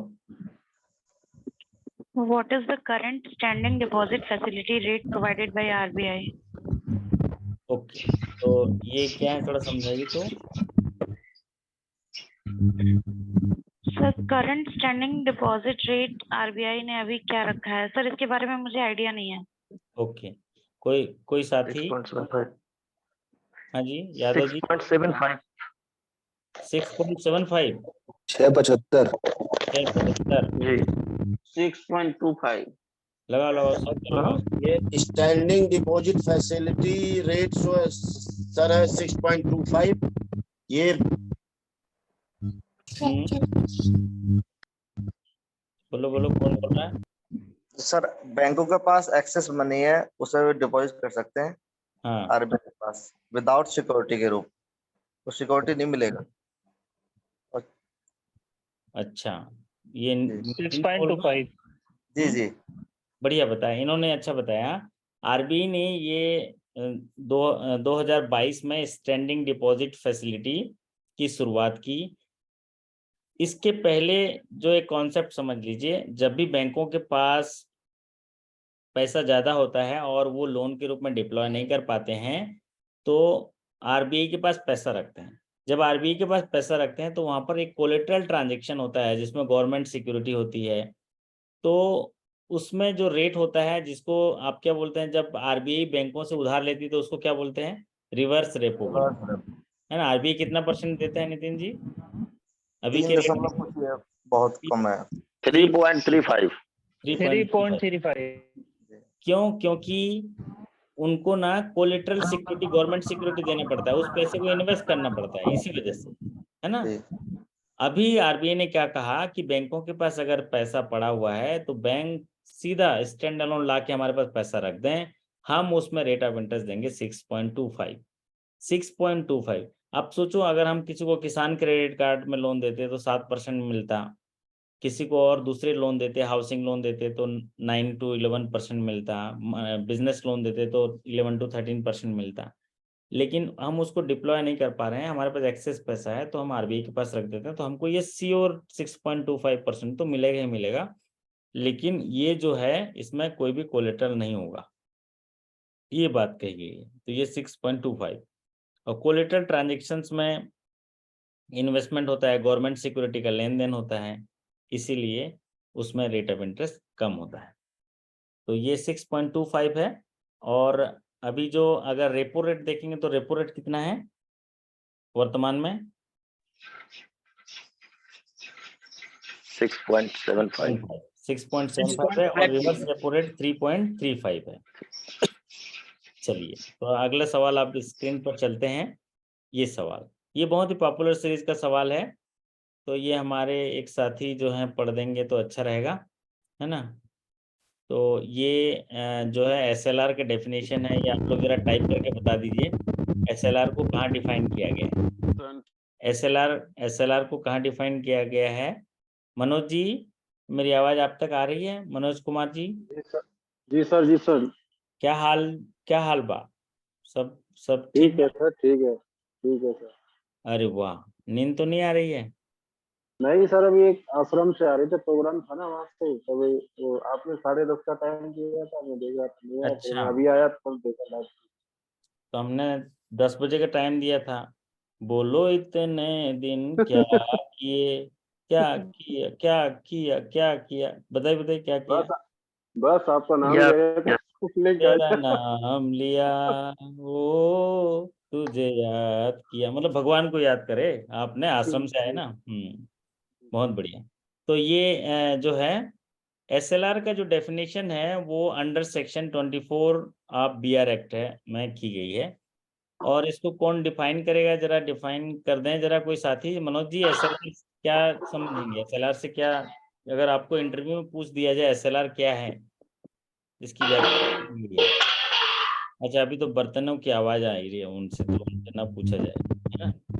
तो यस, कोई साथी जो बताना चाहेगा माइक ऑन करके बता दीजिए। सर, आरबीआई ने अपनी गाइडलाइन में बैंक्स को ये डायरेक्शन दिया है कि आपको अपना जो भी टोटल एनडीटीएल है उसका एक फिक्स परसेंटेज कैश, गोल्ड या गवर्नमेंट सिक्योरिटी के फॉर्म में खुद के पास रिजर्व रखना रहेगा, और ये जो परसेंटेज है वो आरबीआई डिसाइड करती है। बहुत बढ़िया। इसका कोई मिनिमम मैक्सिमम फ्लोर है? जी सर, मैक्सिमम तो 40% है। मिनिमम कोई फ्लोर नहीं है, मिनिमम कितना भी हो सकता है, ये आरबीआई डिसाइड करती है। वर्तमान में अभी कितना है ये? 18%। 18% है। बहुत बढ़िया। इन्होंने अच्छा बताया कि बैंकों का 2 मुख्य काम है, पब्लिक से डिपॉजिट लेना और उसी पब्लिक के डिपॉजिट को इन्वेस्ट करना, लोन देना। लेकिन आरबीआई यहाँ पर एक कहती है कि आपको एक रिजर्व रेट मेंटेन करना है, रिजर्व रेशियो मेंटेन करना है कि जो भी पब्लिक से डिपॉजिट आएगा net demand and time liability का, उसका कुछ हिस्सा इन्वेस्ट करिए भाई साहब, अपने पास इन्वेस्ट करिए, गोल्ड के रूप में, कैश के रूप में या गवर्नमेंट सिक्योरिटी के रूप में आप रखिए, जिसको बोलते हैं एसएलआर, स्टैट्यूटरी लिक्विडिटी रेशियो, ताकि आपकी कुछ स्टैट्यूटरी अगर ऑब्लिगेशन होंगे, जो मैंडेटरी ऑब्लिगेशन होंगे, जो विधि विधान को निभाने वाला ऑब्लिगेशन होंगे, उसको मेंटेन करना है, एसएलआर बोलते हैं। तो इनको एसएलआर में ये दिया है, गोल्ड के रूप में रख लीजिए, कैश के रूप में रख लीजिए या गवर्नमेंट सिक्योरिटी के रूप में रख लीजिए। और इसका कोई मिनिमम फ्लोर नहीं है, मैक्सिमम फ्लोर आरबीआई ने 40 रखा है। इसकी व्याख्या under section 24 of banking regulation act 1949 में किया गया। सबसे पॉपुलर सीरीज का सवाल पूछने वाला ये है। कंफ्यूजन फिर भी गलती कर जाते हैं। 42 आप बैंकिंग रेगुलेशन एक्ट लिख देते हैं, जबकि 42 आप आरबीआई एक्ट 1934 जो है उसमें सीआरआर की व्याख्या की गई। सीआरआर क्या है आकांक्षा जी? सर आरबीआई जो हमें एक्सेस कैश नहीं होता है सर। आरबीआई एक डायरेक्शन देती है कि इतना आपको टोटल एनडीटीएल का इतना परसेंटेज आरबीआई के पास कैश के फॉर्म में रिजर्व रखना होता है। ओके, तो ये एक रिजर्व रेशियो है जिसमें आरबीआई कहता है कि जो भी आप व्यापार कर रहे हैं, डिपॉजिट आता है आपके पास, तो उसका कुछ हिस्सा कैश के रूप में रख दीजिए। इसके लिए जो दिशा निर्देश वो देता है under section 42 of RBI act 1934 में, और कहता है कि ये इसका कोई मिनिमम मैक्सिमम नहीं है, लेकिन फिलहाल अभी रेट कितना है सीआरआर का? 4.50 मतलब अगर 100 रुपये जमा आता है पब्लिक का, तो आप 4.5 रुपये नगद रख दो, नगद कैश के रूप में रख दो, रोकड़ा। और वो जो है आरबीआई के करंट अकाउंट में हम जमा भी कर सकते हैं कैश के रूप में, या कैश देते हैं उनको कैश में, है ना। तो ये होता है सीआरआर, और एसएलआर होता है जो सिक्योरिटी हमारे पास रखते हैं। ये दोनों मेंटेन करने के बाद बाकी बचे हुए हिस्से को हम लोग लोन इन्वेस्टमेंट कर सकते हैं, ये बात कही गई। तो यहाँ पर under section 24 of banking regulation 1949 में इसकी व्याख्या की गई है। अगला सवाल है यहाँ पर, फौजी प्रदीप जी पढ़िए जरा। What is the maximum penalty that can be imposed by the central authority in the first instance if it is of the opinion that it is necessary to impose a penalty in respect of such false or misleading advertisement by a manufacturer or an endorser? Okay, ये है consumer protection act का सवाल है। ग्राहक जो है वो अपने हितों की रक्षा करने के लिए कंज्यूमर प्रोटेक्शन एक्ट में कहा गया है कि अगर जो भी मिसलीडिंग एडवर्टाइजमेंट किया जाता है मैन्युफैक्चरर के द्वारा, कि एडवर्टाइजमेंट में दिखाया कुछ जाता है और बनाया कुछ जाता है, तो सेंट्रल अथॉरिटी को एक पेनल्टी इम्पोज कर सकते हैं। वो मैक्सिमम पेनल्टी कितना है? What is the maximum penalty that can be imposed by the central authority in the first instance? 5 lakh first instance में। तो यहाँ पर ये जो है आपका कंज्यूमर प्रोटेक्शन एक्ट नया आपको इसमें पढ़ना होगा, तो जिसको कंज्यूमर प्रोटेक्शन एक्ट कहते हैं। तो फौजी जी बताइए, कंज्यूमर प्रोटेक्शन एक्ट में कितने होते हैं फोरम? इसमें 3 फोरम होते हैं sir, district level, state and national commission. फिर से बताइए। District level, state commission and national commission. नहीं, डिस्ट्रिक्ट फोरम बोलिए। डिस्ट्रिक्ट फोरम, स्टेट कमीशन, और नेशनल कमीशन, है ना, ये होता है। डिस्ट्रिक्ट फोरम में कितने के केस जाएंगे, कितने रुपए तक के केस लॉज हो सकते हैं? डिस्ट्रिक्ट फोरम में सर 50 लाख तक है। 50 लाख से 2 करोड़ तक स्टेट फोरम में, 2 करोड़ से ऊपर जो है नेशनल फोरम। ओके, बहुत बढ़िया। तो अब इनमें अगर कोई डिस्ट्रिक्ट फोरम का फैसला आया और उससे अगर वो पार्टी कस्टमर जो है सहमत नहीं है, तो अपील कितने दिन में कर सकता है? 45 डेज में स्टेट कमीशन में जा सकते हैं सर। 30 दिन। कितने दिन में जा सकता है? 30 डेज। सब में 30 डेज। सब में 30 डेज है, ठीक है जी सर।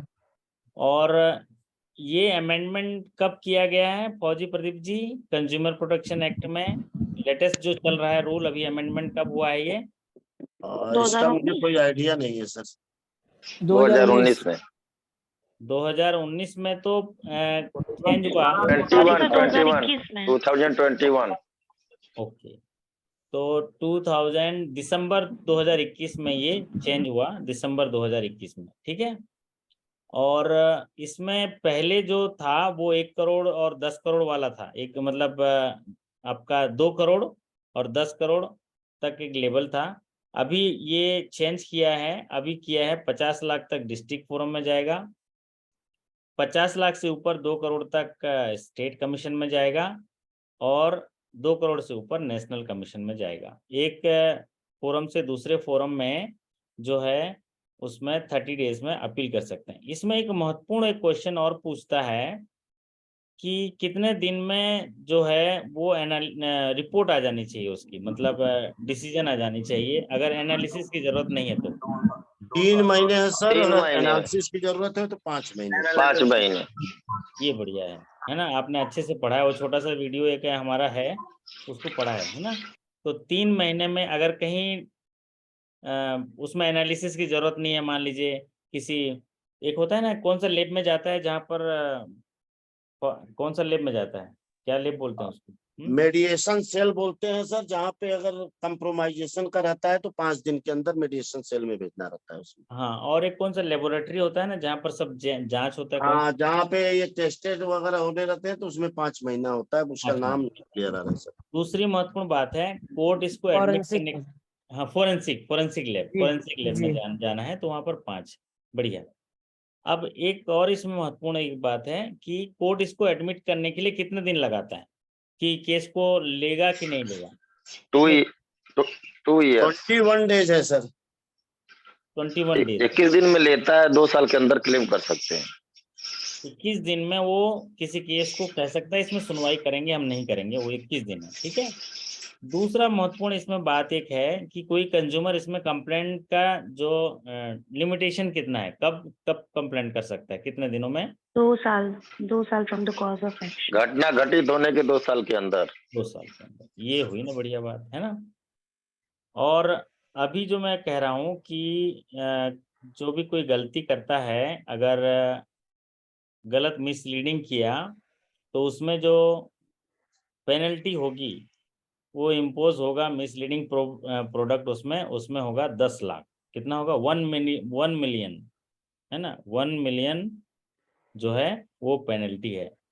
और आपका जो सब्सिक्वेंट ऑफेंस होगा उसमें 5 मिलियन।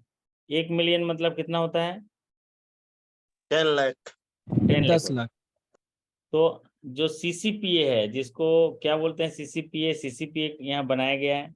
सीसीपीए का फुल फॉर्म है सेंट्रल, क्या कोई साथी बता पाएगा? Consumer protection act, central consumer protection authority. Centralised receipt and processing centre है जो कि चंडीगढ़ में है। नहीं सर, गलत। वो तो बैंकिंग ओम्बुड्समैन का सीआरपीसी है, सीआरपीसी है। नहीं।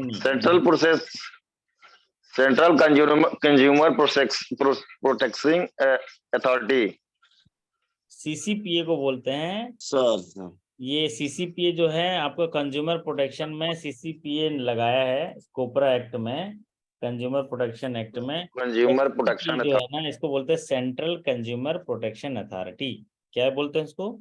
Central consumer protection authority. ये फुल फॉर्म भी 1-2 बार क्वेश्चन आया हुआ है।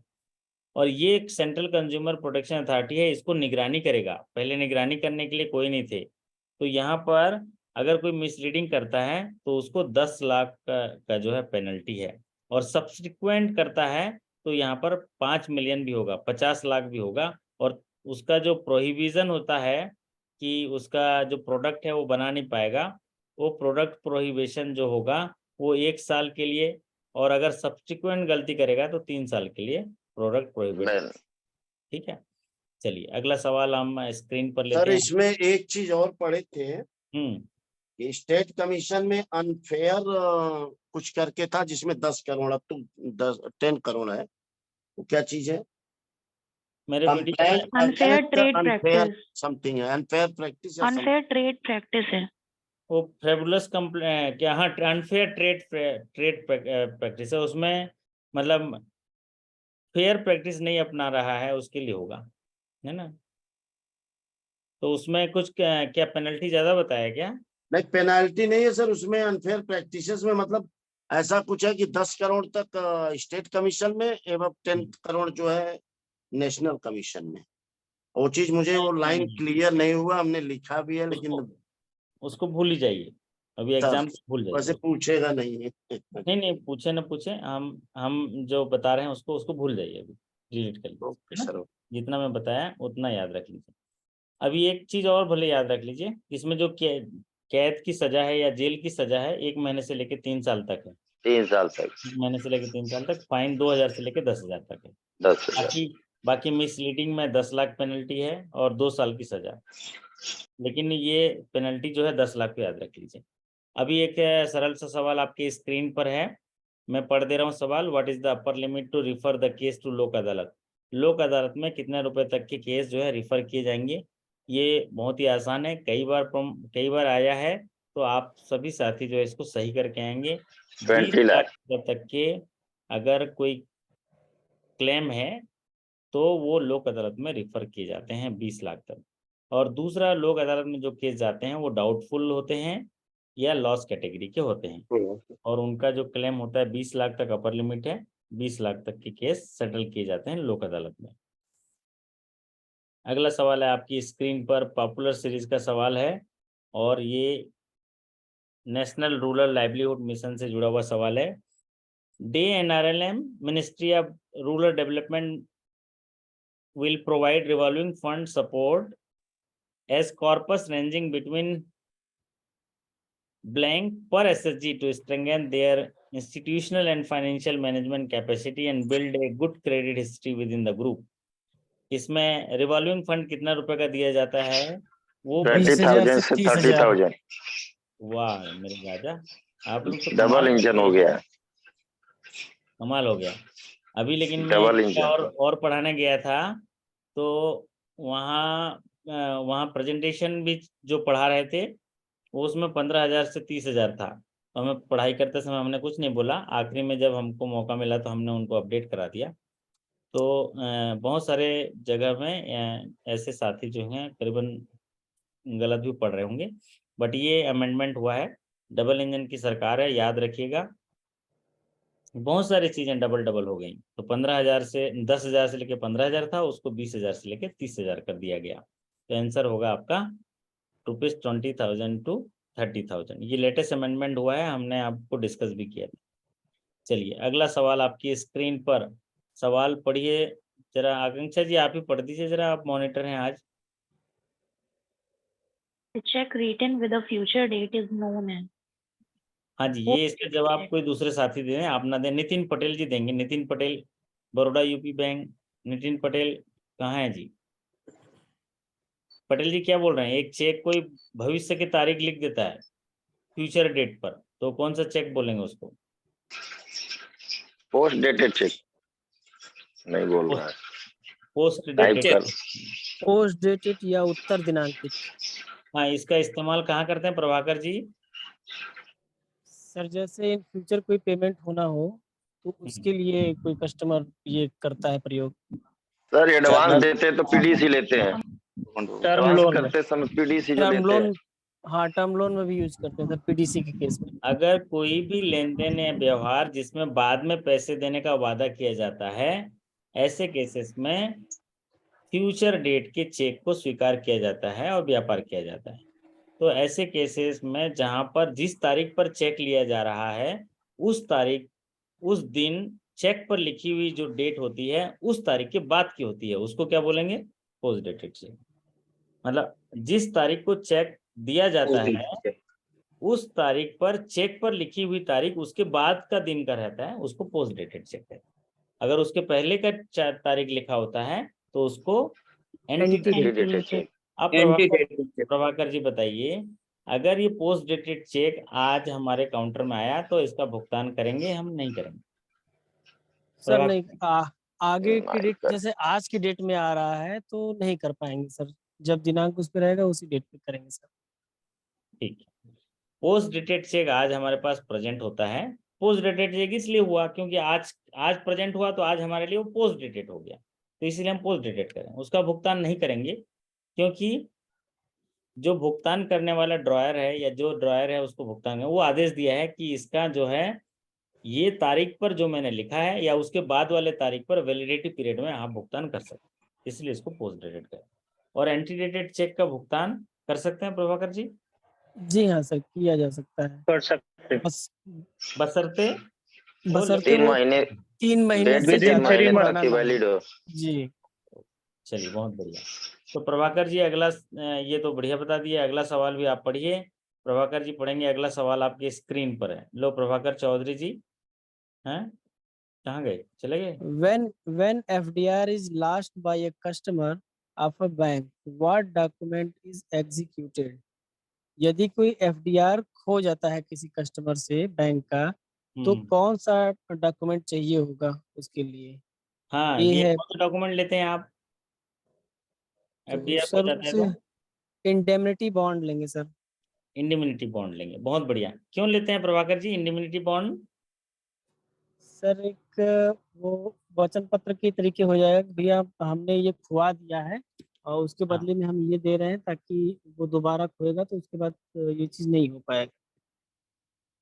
इंडिमिनिटी बॉन्ड इसलिए लेते हैं ताकि ये सियोरिटी होता है कि अगर भविष्य में वो ओरिजिनल FDR मिल जाता है और उसकी वजह से अगर कोई क्षति पहुंचेगी तो उसके भरपाई करेगा वो ग्राहक, इसलिए इंडिमिनिटी बॉन्ड देते हैं। जी सर। ठीक है। सर अगर इसको लेकर सर डाउट है सर थोड़ा सा। हाँ FDR अगर खो गया है और डुप्लीकेट FDR इशू किया गया है तो उसके अगेंस्ट क्या लोन दिया जा सकता है? लोन नहीं मिलेगा और आपको उसको प्रीमेच्योर पेमेंट भी नहीं होता है उसका। Okay sir. ठीक है, उसका प्रीमेच्योर पेमेंट नहीं होता है, इसीलिए इंडिमिनिटी बॉन्ड लिया जाता है। ठीक है, क्योंकि उसमें मूल रसीद नहीं होती ना, मैच्योरिटी के बाद पेमेंट ले लेगा वो, खत्म कहानी। ठीक है, चलिए बहुत बढ़िया। अगला सवाल आपके स्क्रीन पर है और ये हमारे एक साथी पढ़ेंगे। हाँ जी, पवन मिश्रा जी जरा पढ़िए जरा। When a bank lends money to the corporate person, the relationship is. अच्छा, तो अगर एक बैंक जो है किसी व्यक्ति को लोन देता है तो बैंकर कस्टमर का क्या रिलेशन होता है? Creditor debtor. बहुत बढ़िया। बैंक हो गया लेनदार, कस्टमर हो गया कस्टमर देनदार। ये है तो बहुत सरल है, लेकिन क्या करें, ये यही चीजें आता है। ये डिपॉजिट का सबसे ज्यादा आता है, इसलिए थोड़ा सा मैंने चेंज कर दिया। डिपॉजिट का ज्यादातर आता है और वो कोर्ट कचहरी वाला जो गार्नेसी ऑर्डर है उसका रिलेशनशिप। जी डेब्टर जजमेंट डेब्टर। हाँ, डेटर जब भी किसी जजमेंट पैसा डेटर। हमारे पास है तो हम देनदार हुए, अगर हमने किसी को पैसा दिए तो हम लेनदार हुए। तो ये बस कॉन्सेप्ट है, लेनदार मतलब क्रेडिटर है, देनदार मतलब डेटर है। तो इस केस में बैंक ने पैसा दिया कस्टमर को, तो कस्टमर को पैसा दिया तो कस्टमर हो गया देनदार और बैंक हो गया लेनदार, बैंक को लेना है, इसलिए ये यहाँ पर क्रेडिटर डेब्टर हुआ। तो ये आज का सेशन बड़ा अच्छा रहा, मैं मानता हूँ अच्छा रहा। आप लोग जानते हुए भी ये चीज़ें बहुत सारी क्लियर हुई, क्योंकि एक क्वेश्चन से आपका एक टॉपिक भी पूरा होता है। यकीन मानिए जब तक एग्जामिनेशन है ये सेशन जरूर अटेंड करिएगा। क्या होगा कि अगर एक क्वेश्चन किसी टॉपिक से आता है एक्सपेक्टेड, तो वो टॉपिक के बारे में भी मैं जानकारी पूरा दे दूंगा। सेशन थोड़ा लंबा होता है, लेकिन वो भी ना उसी परिप्रेक्ष्य में होता है, उसके पीछे मकसद होता है। मैं चीज़ों को रिपीट करता हूँ, आपके मुंह से बुलवाना चाहता हूँ, उसके पीछे भी एक मकसद होता है। वो सबकॉन्शियस माइंड में उतारने की कला है। वो आपके जहन में वो सवाल छप जाए, आपके मस्तिष्क में वो सवाल आ जाए, वो चीज़ें इसके लिए है।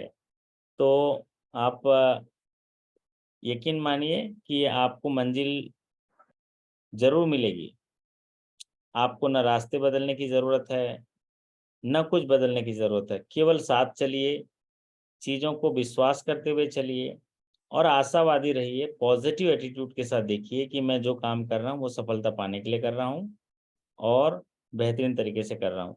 यदि मंजिल न मिले तो रास्ते बदलो, क्योंकि वृक्ष अपनी पत्तियां बदलते हैं, जड़ें नहीं। तो यहाँ पर तो आप देखे होंगे कि रास्ते भी बदलने की जरूरत नहीं है, मंजिल तो जरूर मिलेगी। क्योंकि अगर यूं ही चलता रहा तो एक दिन किनारा जरूर मिलेगा, अगर यूं ही अंधकार से लड़ता रहा तो एक दिन सवेरा जरूर मिलेगा, और जब ठान ही लिया मंजिल तक जाना तो मंजिल के जाने का रास्ता भी जरूर मिलेगा, मंजिल के जाने का रास्ता भी जरूर मिलेगा। हमारे अंदर एक जबरदस्त ये बात है कि हमने जो ठान लिया सो ठान लिया। तो आप देखिएगा इतने सारे लोग, मैं तो उनको बधाई देते थक जाता हूँ। कई लोग तो ग्रुप में संकोच बस नहीं डालते हैं, लेकिन मेरे पास व्हाट्सएप में इतने सारे मैसेज आते हैं कि सब सफल हो जाते हैं। मैं चाहता भी हूँ उनको कि कई बार स्क्रीन में आओ, क्योंकि जो आदमी सफल हुआ है उनको सुनना, मतलब हाव भाव देखना हम पसंद करते हैं कैसे लगेगा। तो हमेशा 3 या 5 चीज़ें आप आह्वान करके विश्राम करिएगा या दिन की शुरुआत करिएगा। हमेशा जिस भगवान को आप मानते हैं उनको याद करते हुए। अमृतांशु जी पूछ रहे हैं 3 करोड़ के नीचे का फ्रॉड हुआ तो वो लोकल पुलिस में होगा, और सीआईडी वगैरह लोकल पुलिस में आते हैं, स्टेट पुलिस के अंदर आते हैं। सीआईडी हो गया या स्टेट के जो होते हैं वो लोकल पुलिस में आते हैं। 3 करोड़ से ऊपर सीबीआई में जाता है। ठीक है, सीबीआई के अलग अलग विंग होते हैं। सीआईडी वगैरह जो होते हैं वो स्टेट गवर्नमेंट के आते हैं। हाँ जी, क्या अमृतांशु जी? सर ये प्रॉब्लम था कि 1 लाख तक में दिया हुआ है लोकल पुलिस, और 1 लाख रुपया से 3 करोड़ तक में सर सर्कुलर में दिया हुआ था कि उसको सीआईडी या स्टेट पुलिस को इन्फॉर्म करेंगे। तो ये सब क्लियर कंसेप्ट नहीं होता है। हाँ, सीआईडी वगैरह भी वो सब स्टेट पुलिस में आता है। स्पेशल इकोनॉमिक विंग्स को जाता है। क्या होता है? इकोनॉमिक्स विंग को जाता है। जहां भी फाइनेंशियल फ्रॉड होता है ना, वो लोकल पुलिस, थाने के पुलिस उनको नहीं करती, उनको इनकी विंग होती है, वो स्टेट पुलिस के ही अंदर आते हैं। उन्हीं के पुलिस के कुछ चुनिंदे लोग ही उनका विंग बनाते हैं। जैसे सीआईडी हो गया, ईओडब्ल्यू हो गया, इकोनॉमिक ऑफेंस विंग में ज्यादातर बैंक के जो फ्रॉड्स होते हैं 3 करोड़ से नीचे का है तो ईओडब्ल्यू में जाता है। ईओडब्ल्यू में जाता है, जिसको इकोनॉमिक ऑफेंस विंग कहते हैं, है ना। तो मैं क्या कह रहा था? हाँ, मैं ये कह रहा था कि भगवान से प्रार्थना करके ही आप सोइएगा। और प्रार्थना क्या करना है? पवित्र मन से ईमानदारी के साथ आपको उनको याद करना है, और जो भी आप काम करते हो उनमें आह्वान करना है कि हे भगवान, मैं पढ़ रहा हूँ, मेरे साथ आइए। हे भगवान, मैं विश्राम कर रहा हूँ, मेरे साथ आइए। हे भगवान, मैं बैंक जा रहा हूँ, मेरे साथ आइए। हे भगवान, मैं काम कर रहा हूँ, मेरे साथ आइए।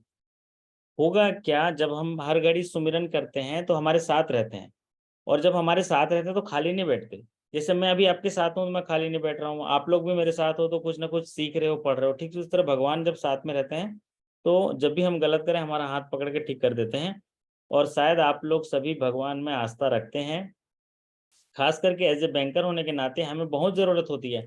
हमारे तो चारों तरफ रिस्क ही रिस्क है, पूरा रिस्क है, पूरा जिंदगी में रिस्क है, सब तरफ रिस्क रहता है। तो इसीलिए हमको हमारे हमारे जो इष्ट देवता हैं, भगवान है, उनको साथ में होना बहुत जरूरी है, क्योंकि वो सिग्नल्स देते हैं, उनके एंजल्स होते हैं, हमारी रक्षा करते हैं। तो हमें उन्हें प्रार्थना करिएगा कि हे भगवान, मेरे दुर्भाग्य को सौभाग्य में बदल देना, मेरे दुर्भाग्य को सौभाग्य में बदल देना, मेरे रोज को योग में बदल देना, मेरे रोग को निरोग में बदल देना, मेरे जीवन को सफल बना देना, मेरे जीवन को एक पहचान बना देना, मुझे सफलता दिला देना, हर घड़ी मेरा साथ देना, और मुझे जो है इसी तरह आप उंगली पकड़ के सिखाते रहना, और जीवन में मैं आगे बढ़ूं उसके लिए मुझे साहस देते रहना। ये अंतर मन में आपको 2-3 बातें भगवान को पवित्र मन से कहते हुए आप जो है विश्राम करना और दिन की शुरुआत करना। और जब भी मौका मिले, आप जो चाहते हो उसका स्मरण करना बहुत जरूरी है। जैसे अभी आप क्या चाहते हो? मैं मैनेजर बन जाऊं, मैं सफल हो जाऊं। तो आपको वो बार बार आपको विजुलाइज करना है कि मैं मैनेजर बनना चाहता हूं, मैं बनूंगा, क्योंकि मैं पढ़ भी रहा हूँ, मुझे सर भी अच्छे मिले हैं, मेरे को नॉलेज भी अच्छे मिले हैं। और जो चीज़ें कुछ खराब हो गई उनको भूलना है, और जो चीज़ें अच्छी हैं उनको याद रखना। तो आप जरूर सफल हो जाएंगे। और मैं यकीन रखता हूँ सफलता में, क्योंकि मैं रोज देखता हूँ लोगों को सफल होते हुए और जीवन को अद्भुत तरीके से मनाते हुए। तो आप सभी के अच्छे कार्य निष्पादन, बेहतर स्वास्थ्य और शानदार सफलता की कामना करता हूँ। आपसे विदा लेता हूँ, फिर मुलाकात करेंगे। कल का आपका जो सेशन होगा, मैं कल मुलाकात नहीं करूँगा, मैं मुलाकात करूँगा संडे को। संडे को आपको मॉर्निंग में भी एक सेशन होगा, जो आपके लिए एक योगा सेशन होगा। योगा सेशन करा रहा हूँ संडे को मॉर्निंग में, आप लोग जरूर रहिएगा।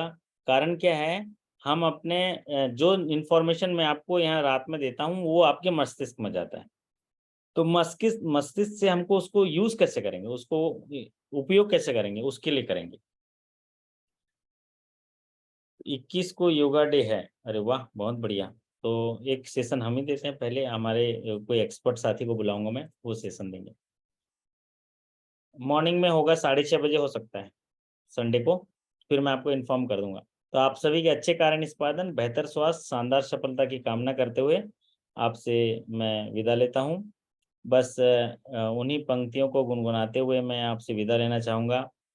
आदमी जो कहता है, आदमी जो सुनता है, जिंदगी भर वो सदाएं पीछा करते हैं।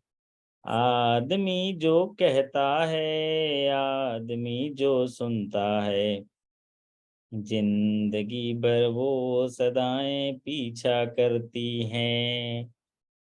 कोई भी हो, हर ख्वाब तो अच्छा नहीं होता, बहुत ही ज्यादा प्यार भी अच्छा नहीं होता।